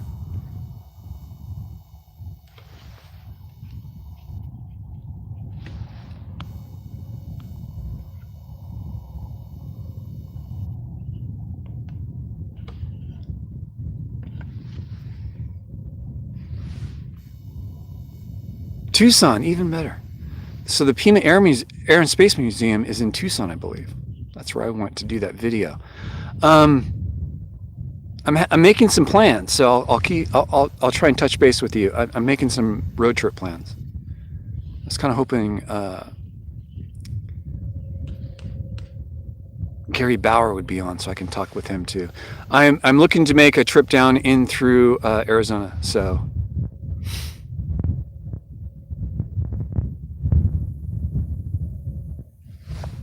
I'll try and swing by. Maybe we can collaborate and do something. I don't know.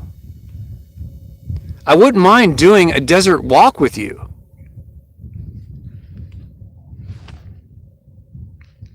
I like your channel, man. I really like what you're doing with that.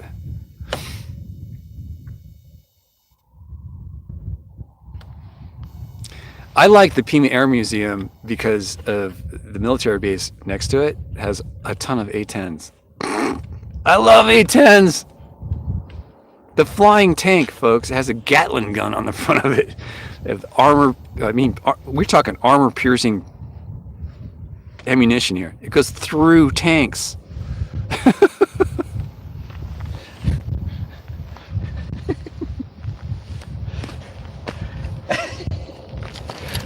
I laugh because can you imagine being in a tank and having all that armor around you, and an airplane just flies by, fucking pokes a hole in it?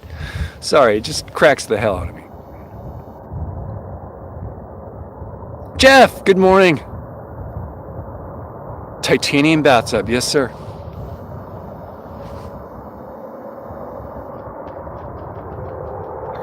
Yes sir, yes ma'am. I can't tell by Bobo.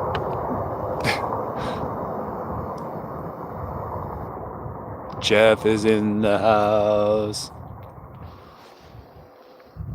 Good morning, Jeff. Probably just waking up. I'm out, Jeff, by the way, I'm out near Dumont Dunes, if you know where that's at. Close to 15, near Baker, California. I'm about 20 miles north of Baker, California, off the 15, where the big thermometer is. You know that, Jeff. I think you know this area. I'm sure you've traveled out here. I just had some coffee and some latte.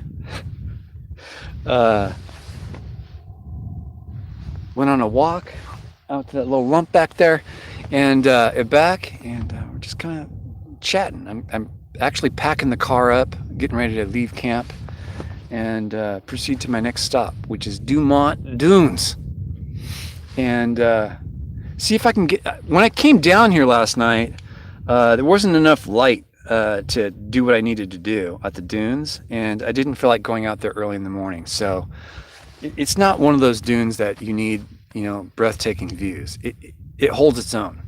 The only issue with those dunes is it's a recreational vehicle place, so getting video could be, hazardous to your health.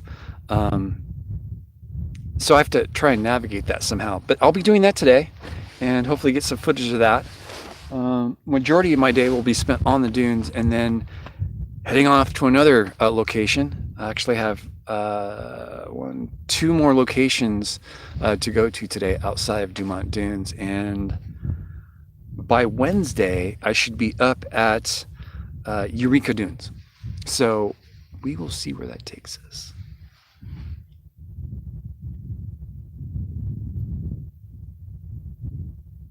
I'm intentionally leaving information out if you're wondering why, because I can't say. Because I'm meeting up with Wonder Hussy later on in this trip. I sound pretty stoked. Well, how can I not be? I'm wearing some great branded material, both on my pullover and my hat. Jeff, I've got a lot to thank to you and the supporters of this channel, and why I feel so good about doing what I'm doing. I also got some great news yesterday. Well, actually, not yesterday, but a few days ago. I don't know if I relayed this to you guys or not, but the Prump Tourism Board wants to meet with me. So do a face-to-face. It'll be in the books next week. And then I have an interview with Bob Wells from the Cheap RV Living channel. Huge channel. There's over 400,000 followers on that channel. So I believe Wednesday I have an interview with the Prump Tourism Board, and then, which is part of the government in Prump. And then on Friday I have an interview at a secret location, which is really not so secret to me because I pass by their camp all the time, apparently. I watched Bob Wells' live feed yesterday, and I had been wondering, a bunch of RVs had showed up lower to where I camp, closer to Pahrump, and I was wondering, like, that looks like Bob's van. I was thinking to myself, nah, he wouldn't be camping. His home base is out here, but he doesn't camp out here. He camps out here. Apparently that's where we're going to be doing an interview, I guess. I don't know. Anyway, I got some cool stuff coming. I'm very stoked about all this stuff. Really good. Okay, so the past 3 years of activity on this channel has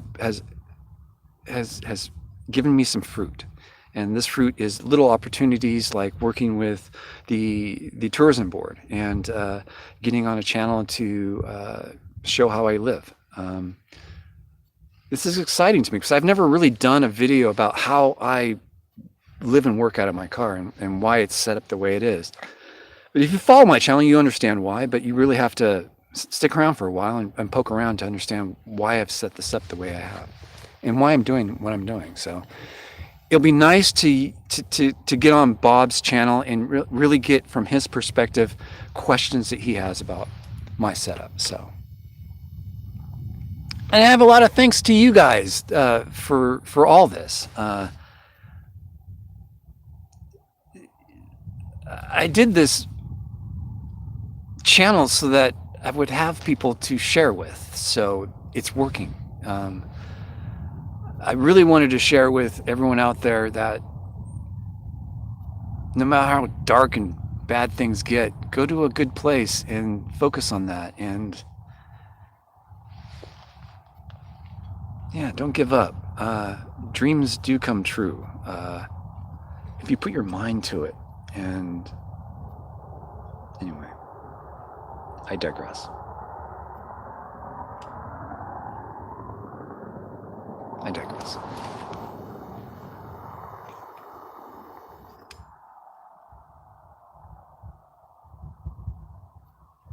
We'll see. So it's really interesting. Both Sarah and I have interviews back to back. We'll be at the same time. I'm gonna record the interview of her. Right? I mean, why not? Right?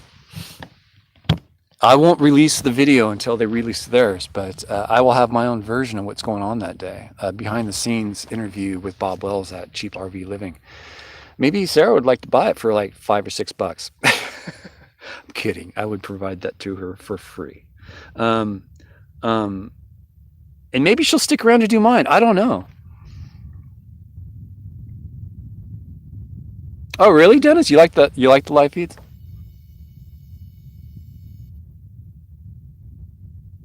Exactly, Jeff. And you don't do things also with the thought of good karma coming out the other side. You know what I mean? It doesn't work that way with me. I like yesterday. I was in Baker, and these two ladies had pulled into the country store, and their car was making all kinds of racket when they pulled in, and their front shield, under engine shield, it's a piece of aerodynamic metal at the bottom of the car, had broken off, and it was scooping up air and pressing itself onto the ground as they drove forward. Uh, they didn't look lost. They didn't look like they were too concerned. I think they understood what was happening. But I walked up and like, you guys need help? I explained who I was, and I'm not looking for anything. Do you guys need help? We're in the middle of nowhere practically. It's hot out. Do you have a jack? Because I got all my tools in the car. I can whip that thing off in about 2 minutes. And I did. I just did it. And they were very grateful. And they said, we could have done this ourselves. I'm like, yeah, but I was here, and, we got to look out for each other. And only after I did all that did I feel like maybe I'll get some good karma out of this. I don't know. It wasn't something I went in with, but it was something I came out with, if that makes any sense.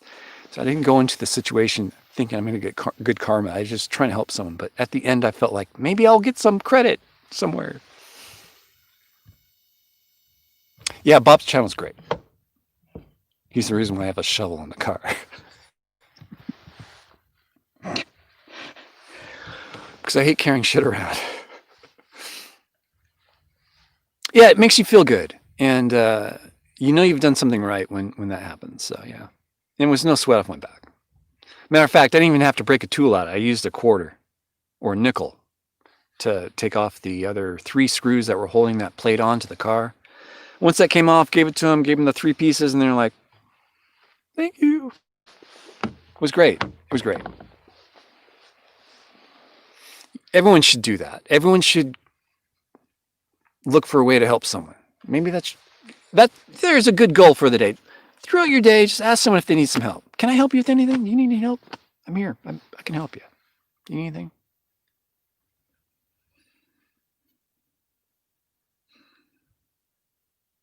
I did that for Sarah when she thought she had a breast issue.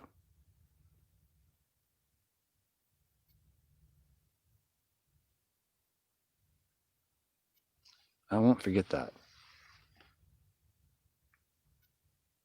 That was a low day for me when that happened. You guys remember when Wonder OC did that video up in Amargosa Valley about the lump that she discovered in her breast, and she had it looked at, and she was waiting for the results. And I did that though. I did that right there. I contacted her and said, "Is there anything you need from me? How can I make your life easier? Put me to work. What can I do to help you?" And I'm still here. I'm still willing to help. She's a good girl, you guys. You don't know her like I do. She's very, very kind. She's a badass, but she is one of the biggest hearts I think I've ever run across. Very considerate, and I've learned a lot. And I'm still learning a lot from her. Wish I could learn her patience. She has a lot of patience. I don't. I'm very low in patience. I'm not a doctor. But her whole demeanor is very addictive. So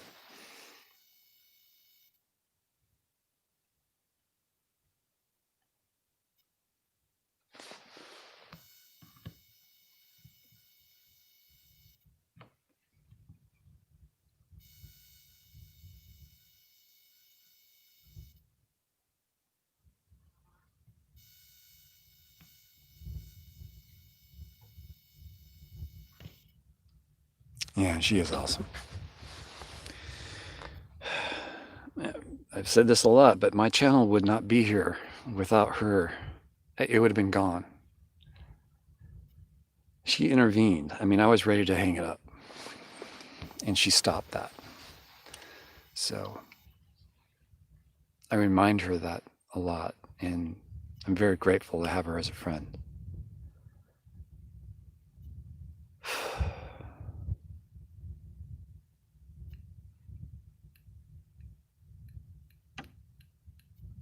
Things would be a lot different if she weren't in my life, I'm telling you guys.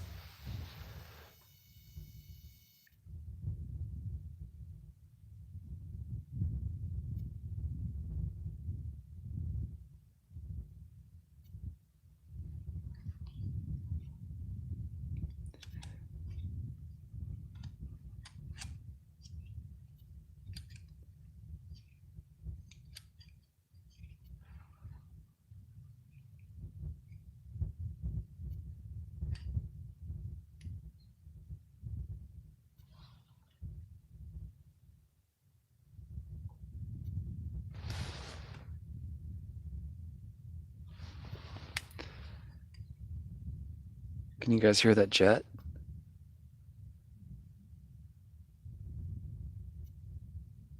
It's a jet airliner going to Las Vegas, I think.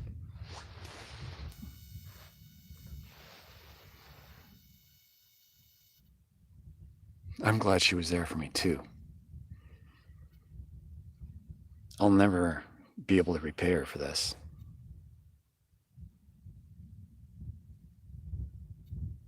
But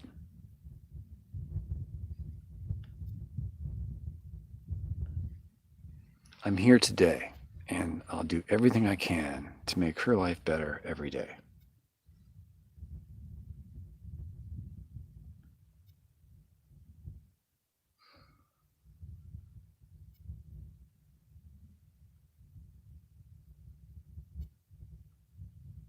Love is a weird thing, you know? The whole brotherly love thing, the whole family love thing, the whole girlfriend love thing. It's all the same, right? But it's not. It's different slightly to make it okay to love someone and not okay to love someone, depending on your perspective, depending on your situation with those connections, right? With Sarah, it's brotherly love, and it's more than that too. It definitely has changed into something else, and I'm okay with that. And I'm okay with nothing happening. I'm okay with something happening. I'm okay with anything as long as she's there. And that to me is love. That is not, I'm lusting over her, I want to marry her love. This is a genuine good person. You need this person in your life kind of love. You know what I mean?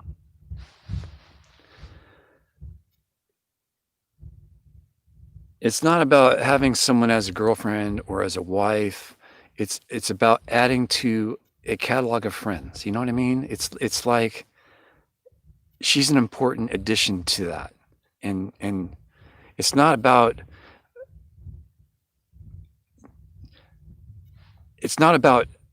getting a girlfriend and not letting a girlfriend out and seeing the world because this person is with me. You know, that's kind of a possessive relationship. Uh, there's also the absent relationship where the person's never around, but you still they're still in love with each other. This is all of it wrapped up into one lump, and it doesn't matter to me whether or not I have a crush on her, or she has a crush on me, or anything, or if I'm in love with her and she's not with me, or she is with me but I'm not with her. It has nothing to do with that. It's really a new thing that she's made me kind of think about and what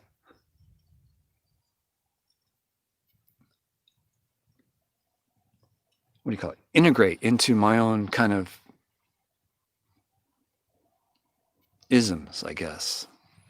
I don't even know if that's the wrong word to say. It fits my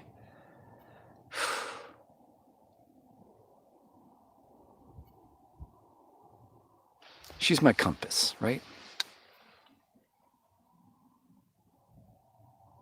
That's what love means, I think.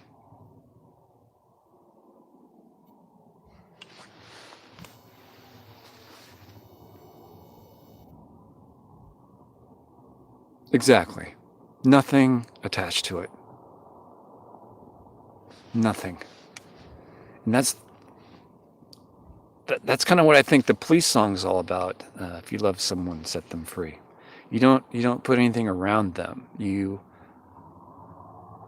let them go. You let them be them. And if you love them for them being themselves and free, and they love you back, then it was meant to be. If it's not reciprocated on either side, or one, or both, don't matter. It's the same love. There's no destruction there. It's a maintained thing. It's neat. Yes.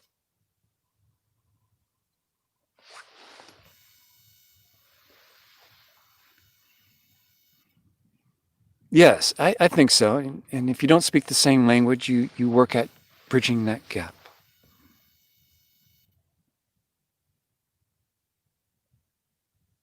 Like Jenny and Forrest. What do you mean by that?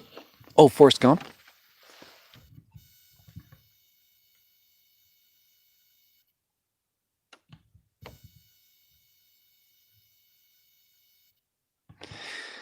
Is it unconditional?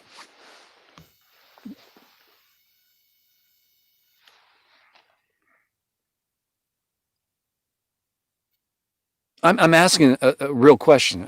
I'm not doubting that. Is unconditional the right word?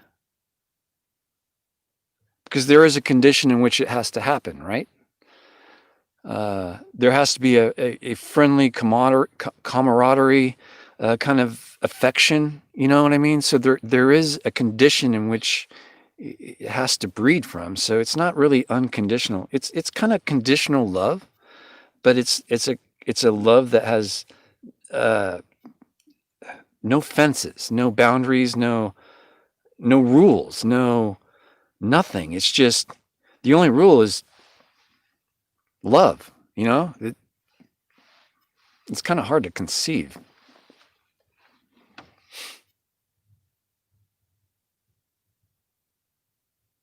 So I get excited about going on these trips, exploring. And I also get excited about seeing Sarah again once in a while. You guys probably think we hang out a lot. We don't. You get to see when we hang out, which is once a quarter kind of thing.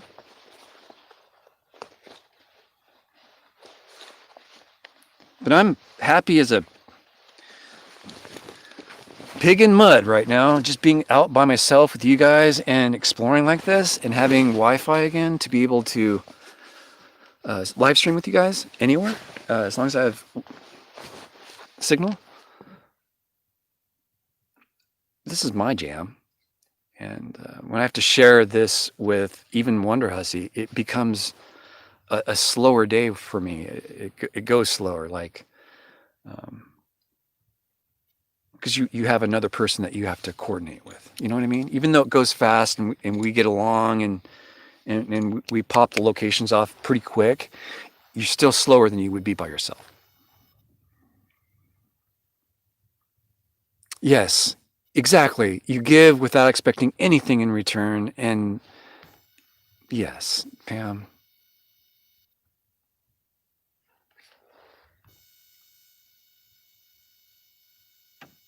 Bam Buster, good morning.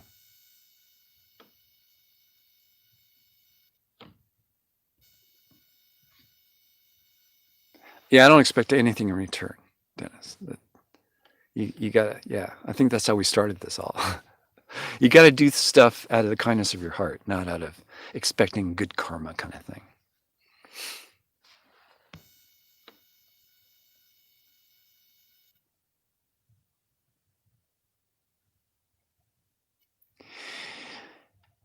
Minnesota. So Sarah's a comedian too, you know.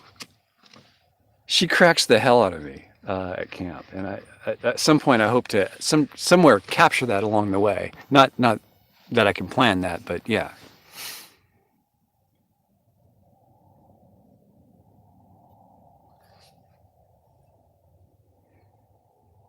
Believe me, guys, I'm a very happy single dude. I'm very happy with my life. I had a lot of doubt when I first started this trip that I was not making the right life decisions, but I was very strong with following through on my commitment to myself that I would give it my honest try. And I did, and I'm glad I did. I have a ton of great friends now, you guys included, and I should have done this a long time ago.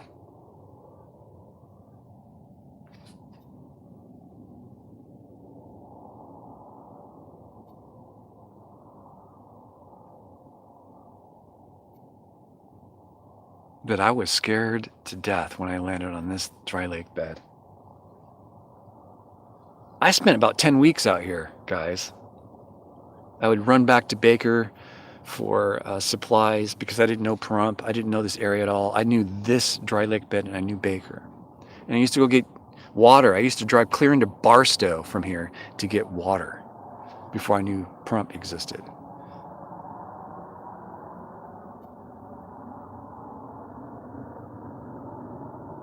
Man, a lot of time, a lot of water has passed under the bridge here.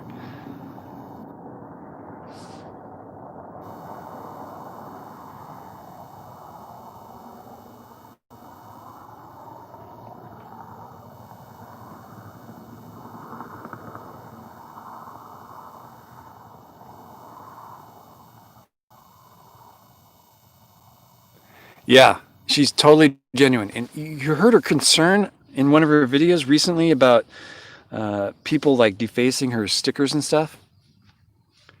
The reason why they deface her stickers is because she won't put the sticker on things. She will tape the sticker to something so that she doesn't damage it. And what happens is people take that off, throw it on the ground, and step on it. Because out of the kindness of her heart, she doesn't want to damage something for the next person.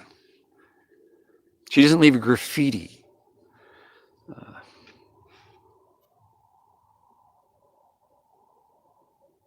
But people are haters, and they always will be. And I don't know if they're haters or lovers that she's being successful at what she's doing. She's got an uphill battle a lot when dealing with growing her channel. She has some history. She used to be a nude model in Las Vegas. That limits your advertising field, your marketing field, who you can gain as sponsors. So she's battling a lot. There's a lot of haters. There's a lot of things going against her, but she's a trooper. and she's not embarrassed about her past, and I respect that. She's very open and honest about her past, and I would love to see someone come close to her with the same type of background and not be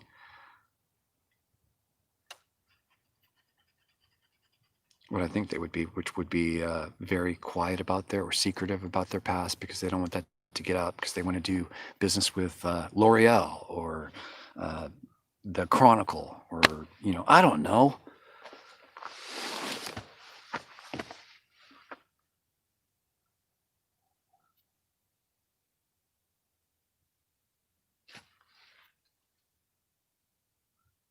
I have a lot of respect for her because of the uphill battle that she's always dealing with when trying to make her channel grind out money. She's more reliant on funding, Patreon and AdSense.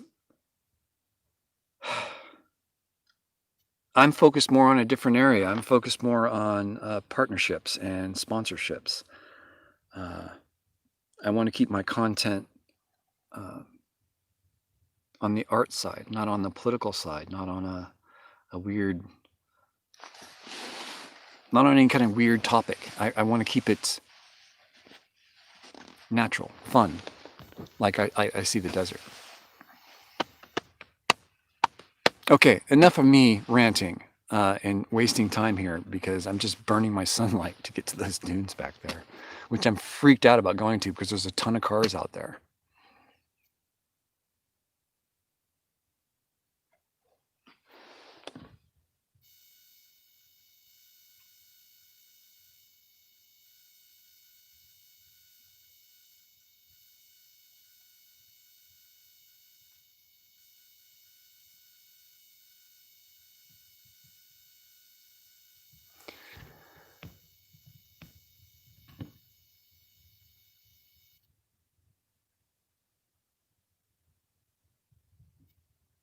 Hey, April's here. Sorry, I'm just catching up. Hey, April. How's April doing?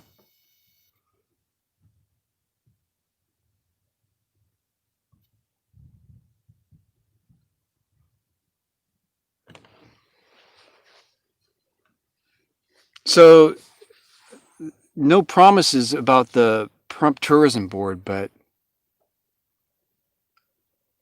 I was speaking with a person there, and they knew of my channel already, and they went on and on about, oh, you guys are so great on camera together. You guys make it so much more fun to see things out in the desert.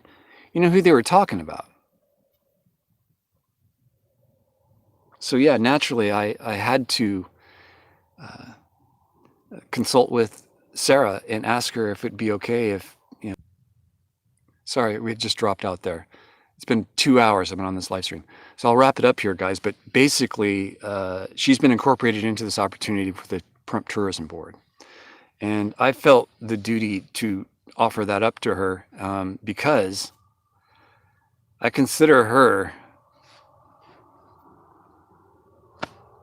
the gatekeeper of Death Valley. I wouldn't be here without her. So I'm kind of like that. But she's part of that opportunity. We'll see where that goes. Wish us luck with that. That's next week.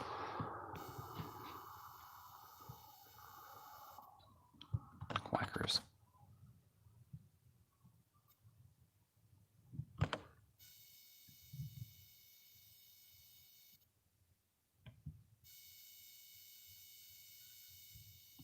Well, the thing is, they're out at Pixel Pete. They're out on those dunes all day long, all night long. So there's no good time, bad time.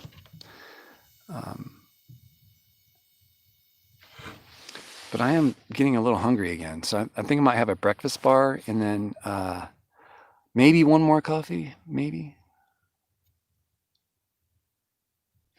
Oh, I figured that out. But yeah, she put a sticker under his window, right? In his car. But I find it funny that she said that in her video because, I mean, she's constantly up against shit like that, and I wish I could help with that, but I can't, So I have to do other things to help bridge that gap for her and make her feel more incorporated into that. And Prump would be perfect for that. The tourism board would love her content. She's PG and she's awesome in the desert.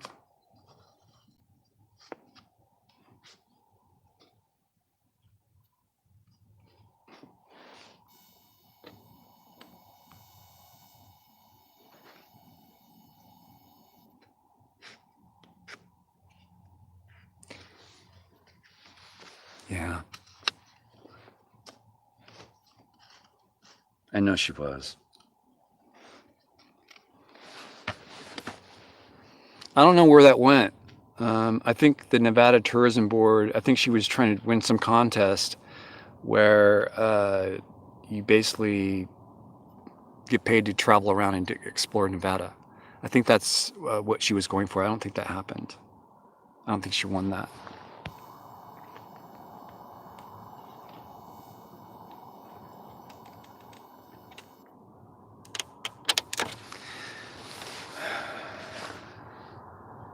I mean, she has a professional setup on her channel. She does a badass job. Yeah, I know it's their loss. But I don't know. I'm speculating a lot here, but I think it has a lot to do with her history.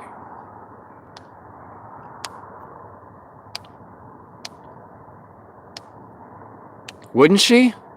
I mean, she fits into the Prump tourism more than she does the whole Nevada one, because really, from Prump, everything is a hop, skip, and a jump. From Prump.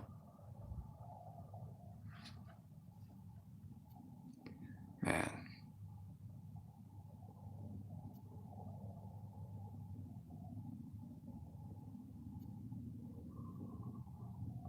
Well, it's about a business, I think I can help. I come from marketing. I've had pretty good success so far with my channel and marketing it. Bambuster, that's a great idea. Have a tourism agency. We specialize in content for tourism government institutions, right? So like Colorado, Utah, Arizona, New Mexico, Nevada, of course. Not so much California because, well, that's corporate headquarters. Yeah, every 40, all 49 states we would do, and I'm including Alaska and Hawaii, especially Hawaii, especially Alaska. That would be fun to do explorers up there.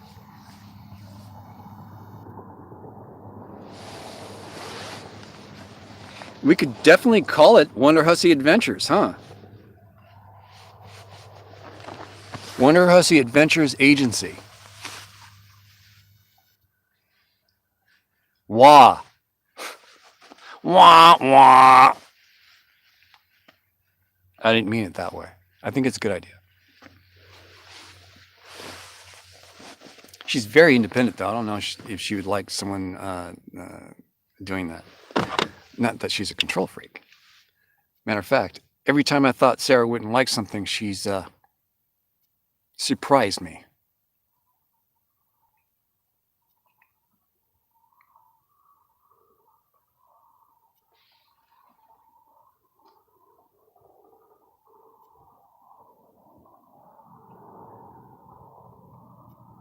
That car's like 2 miles away now. And it seems to be getting louder.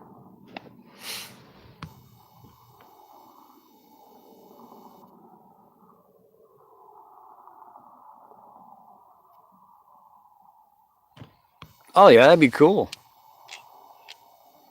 Pamela, that's a great idea.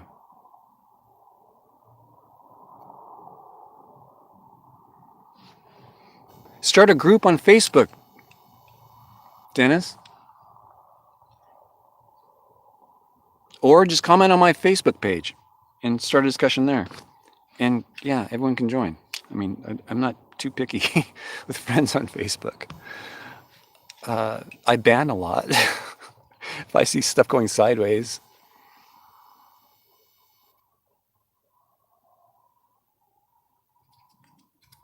I encourage you guys to do that. Start another group up. But invite me. I want to know what's going on. I need to know. Not that I'm trying to control it. I just want to be part of the conversation. Maybe just out of curiosity's sake. I don't know.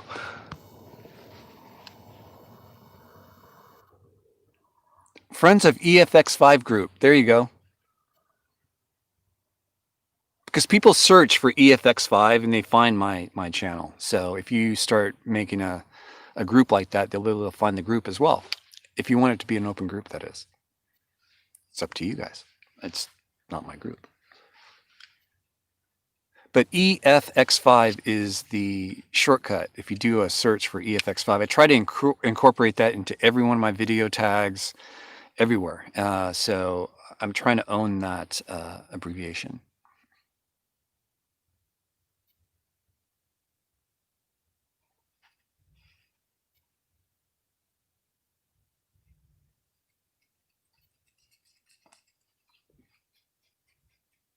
Nomadic fanatic.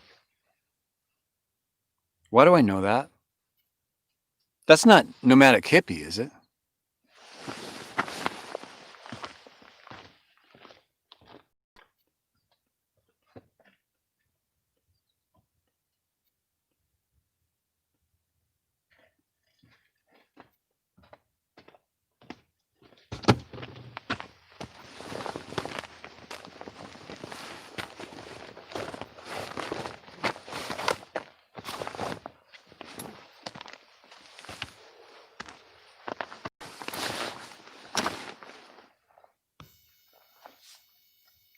Okay.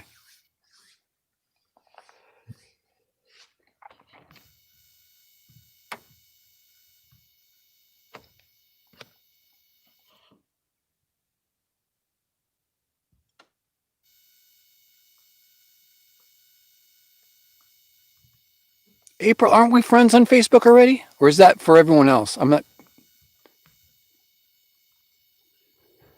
I thought we were friends on Facebook for some reason.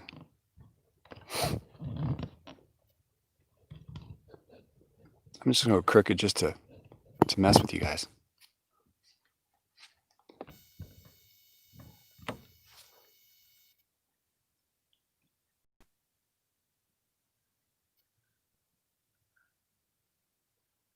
Dutch angle. What's that lump? In the background? What are you talking about?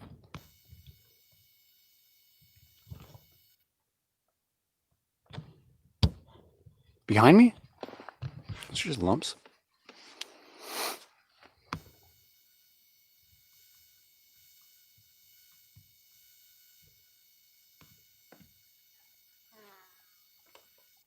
That's a big fly that just went by. It sounded like an airplane.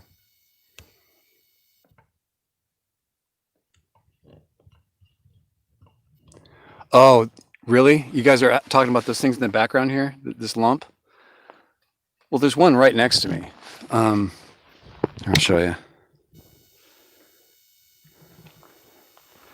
This is the lump. I can't buy these lumps because, well, I don't know why. It's a place out in the middle of nowhere. I thought about camping next to this guy, but I didn't. I came over here. But it's super soft. Like I just left that footprint. It's super soft. You just sink right into this stuff. It seems to be coming up out of the ground. And critters live in there too. Like there's a critter there. I don't know what the heck was in there. But yeah. I don't know what this stuff is. It has something to do with this growth out here. And there's a lot of them out here. There's a couple there. It could be. Water does pool up in this area, so it hasn't rained in forever. Weird. Very weird out here.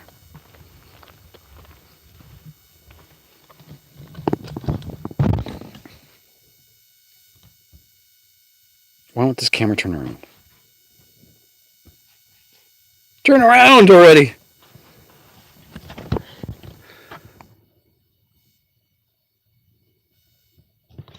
There we go. The touchscreen's getting touchy.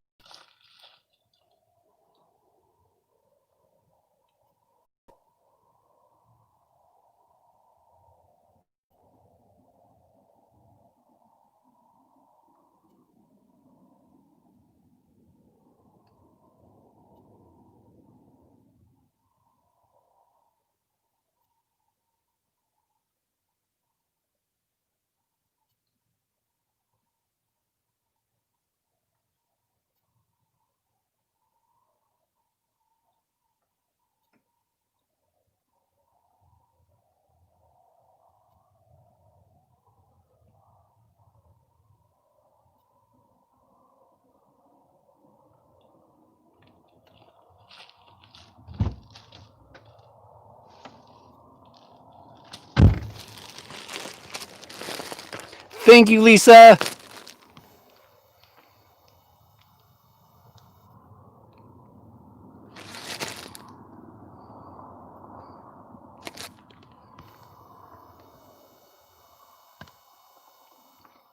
Yeah, it's pretty vast, all right. And this is not even using my anamorphic lens.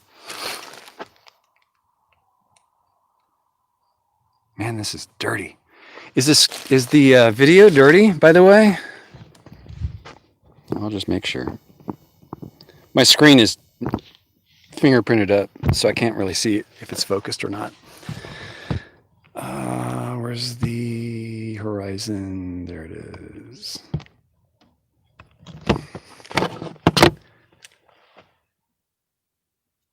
Saw your belly button, Larry. Well, I'm sorry. Sorry I exposed my belly button to the world. It's so hideous.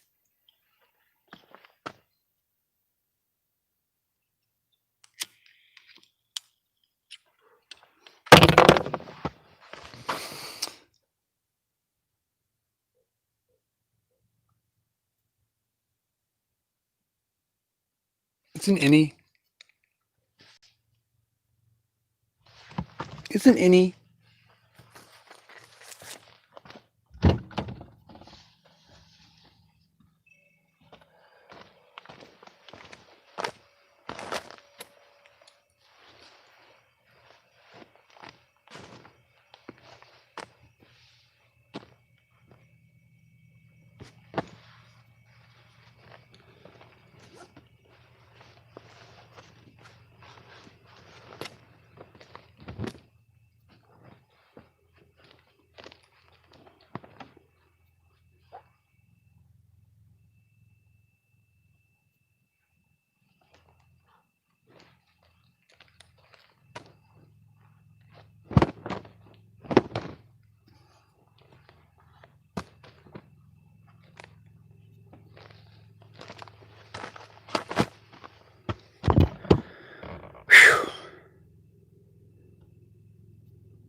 You guys are talking belly buttons now. Oh my God. What have I run into? Oh my God. What are you guys up to? Can't leave you guys alone for 2 seconds before you start talking weird stuff. And it's not necessarily weird, just belly buttons, but you know, everyone's got one, right?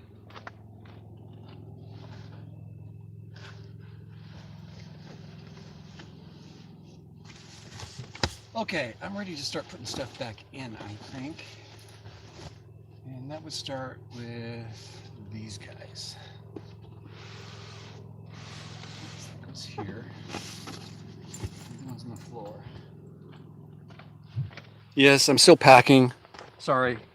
7 amps? Did I use that much power last night?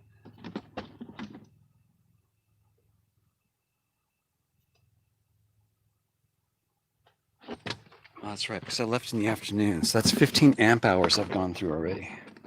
We're charged up to. Weird.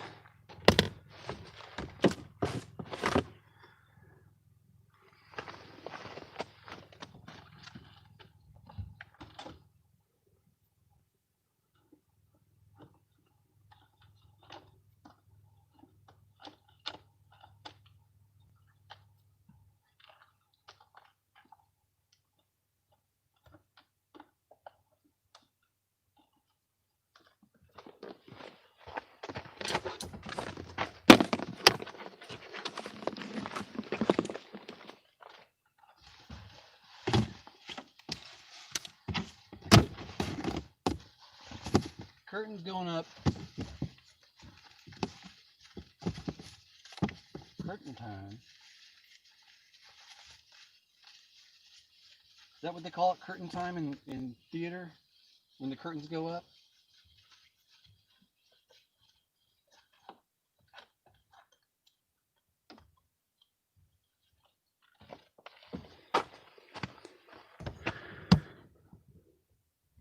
Have you guys heard of nutserts?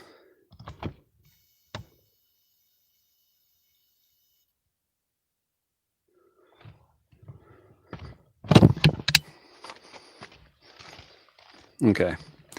Nutserts.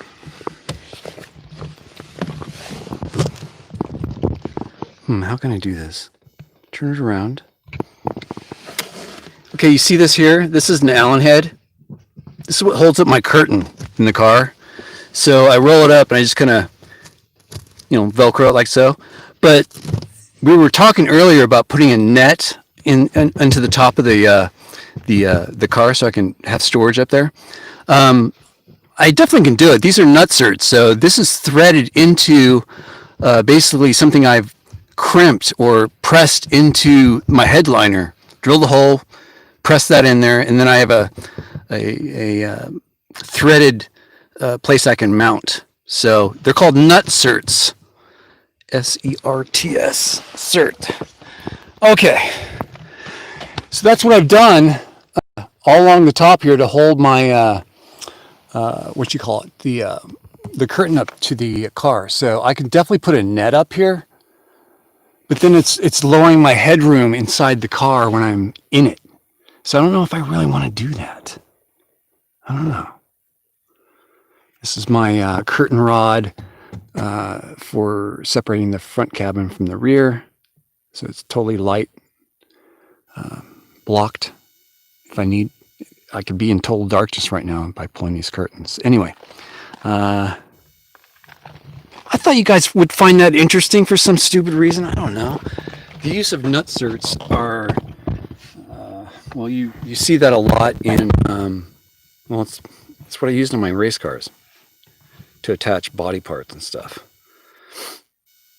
Turn around. There we go.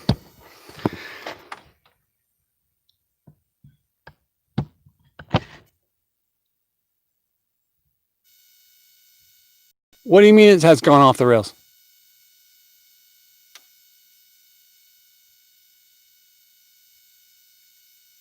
No, my nuts don't hurt.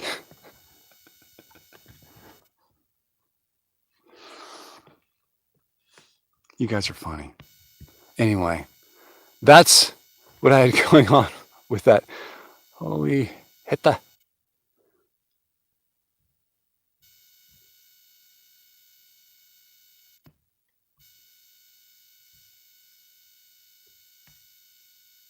Curtain rails. Nutserts. Rita knows what I'm talking about.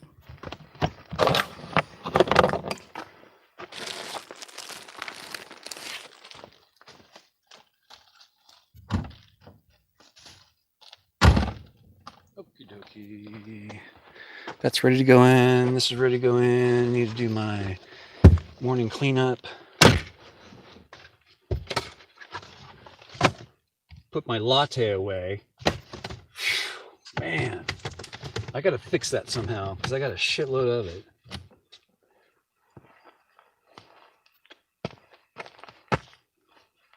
Well, we have 35 people here.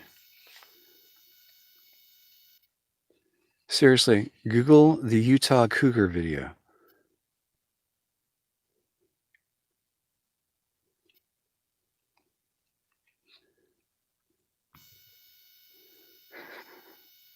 Are you crying because my nuts hurt?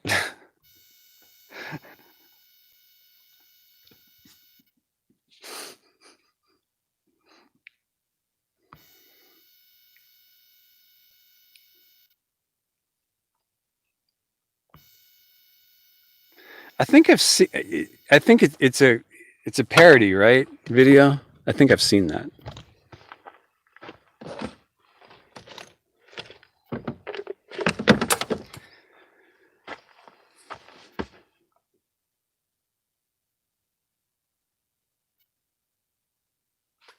Yes, I remember seeing that. I did see that, Rita. That was funny. That was funny. I don't have a place to put these batteries.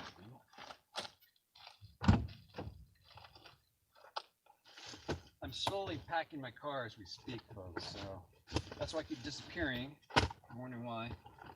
I guess I have this other computer bag I can use. I can do that. Action camera has to go. Rear.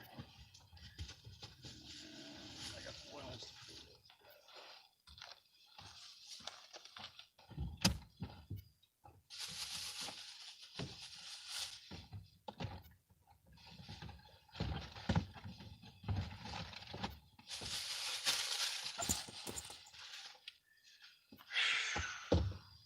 I keep forgetting to buy spare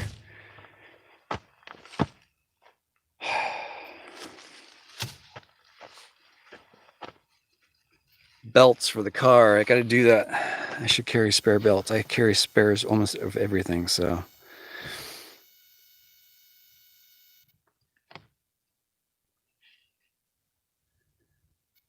Hey, Debbie.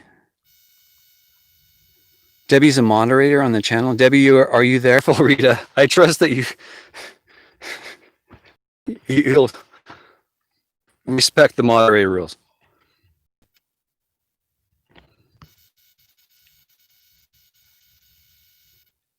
It's not funny. Okay, I saw something that was funny. I've not seen that.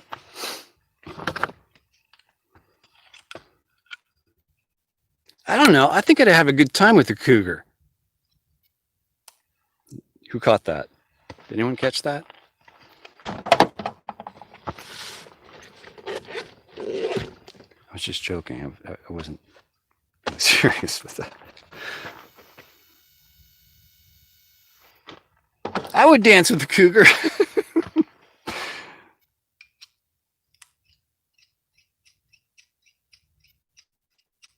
I think, okay.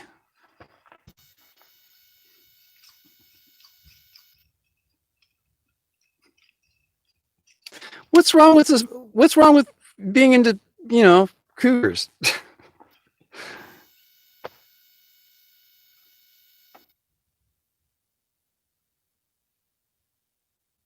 Well, on hikes, this is one of my weapons that I carry with me. It's usually hip side or on my front. And this is what I stabbed my finger with, by the way. Right there. Had it missed my fingernail, I would be in the hospital with stitches. That fucker is sharp. Just as a fly lands on me.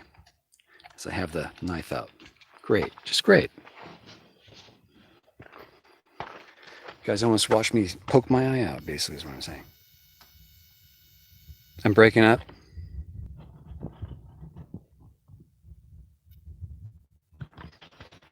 It's probably breaking up because it notices I don't have much of a... I can't see what's going on back there. There we go. There we go. Is that better?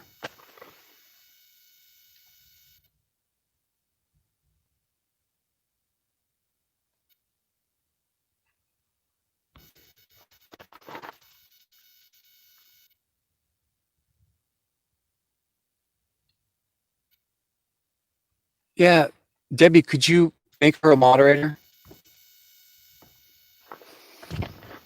Put you as moderator. I did it.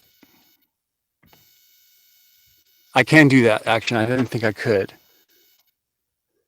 Sarita, you can post that link now. I think you can. That's a nasty looking fly. Man, that was a strange looking one. I already did it. Debbie, never mind. I asked a while ago. We're done with that. I'm packing, so bear with me. I pop in and out. So you can post the link now, Rita.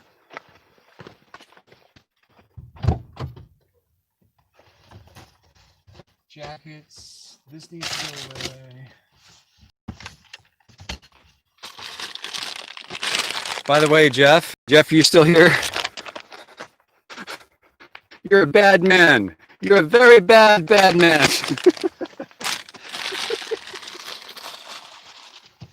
I ate the whole freaking bag, man. Jesus Christ, these things are addictive. Lordy, lordy, lordy.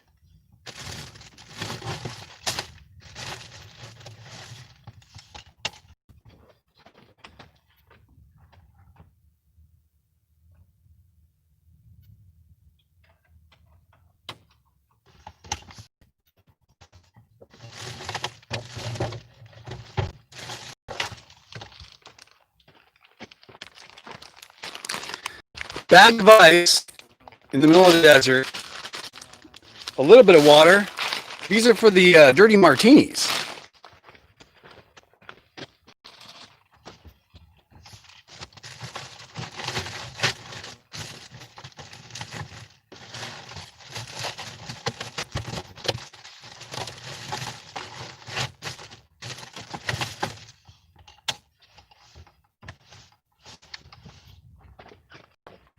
Be making steak, I believe, tomorrow night, and martinis as well.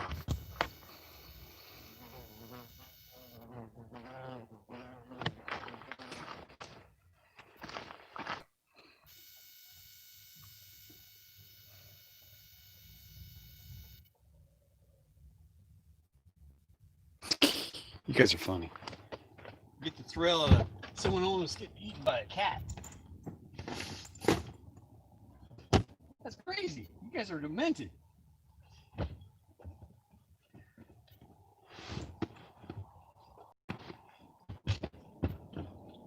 seat goes back.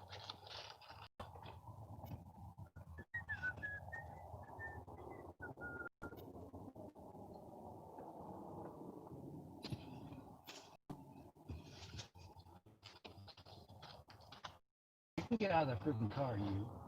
Don't come back.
And you know, when you live out in the middle of nowhere,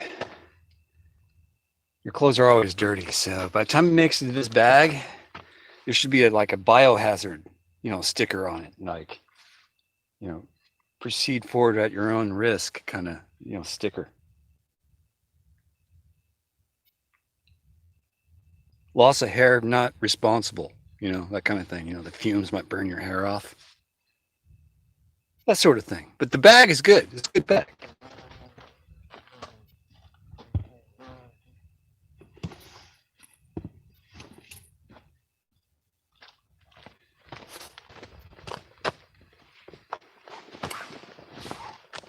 It's okay. I'm a trained professional. I can use, no safety devices. I know what I'm doing.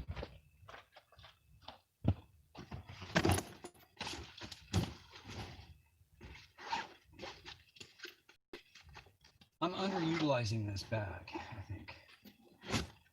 I'm definitely underutilizing it.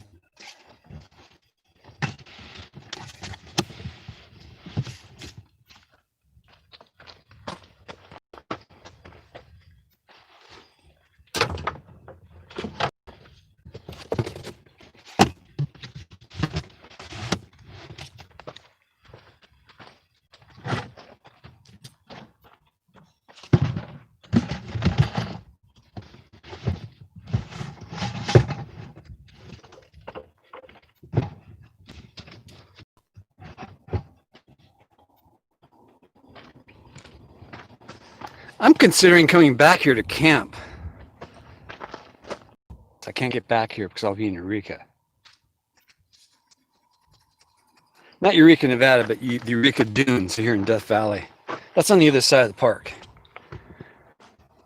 It's as far away as you can get from this point in the park from me right now.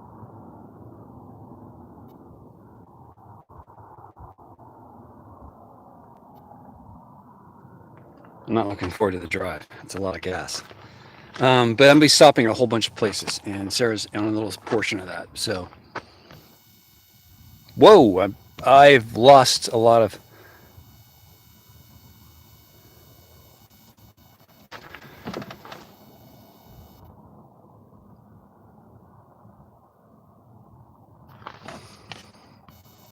Am I here? You guys want to go along for the ride?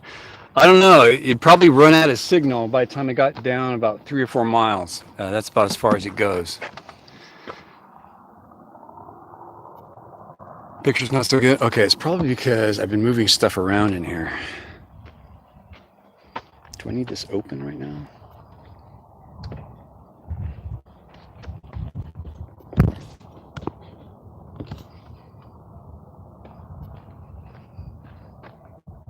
Wow, that's bad.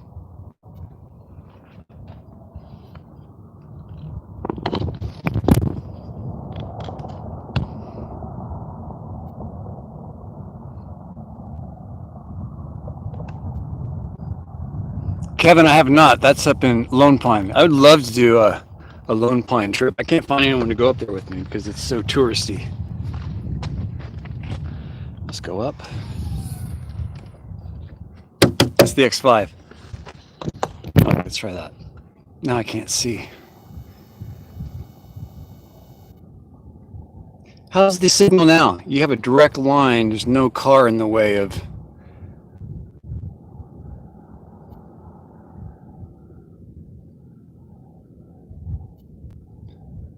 Yeah, you really have to mess around with cats to get their mind off things. They're very focused animals. It's still bad? Well, guys, I think I'm going to let you go because it's been almost 3 hours and I'm like 2 hours behind schedule now. Unless you go during the week, during COVID, it might be good. Maybe I can talk to Sarah to do that.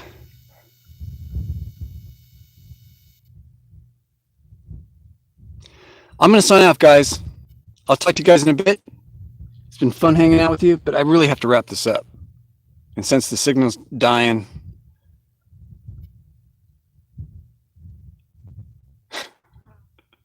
I'll talk to you guys later. It's been fun hanging out, though. You too, Pamela. Pixel Peter, catch you in a bit.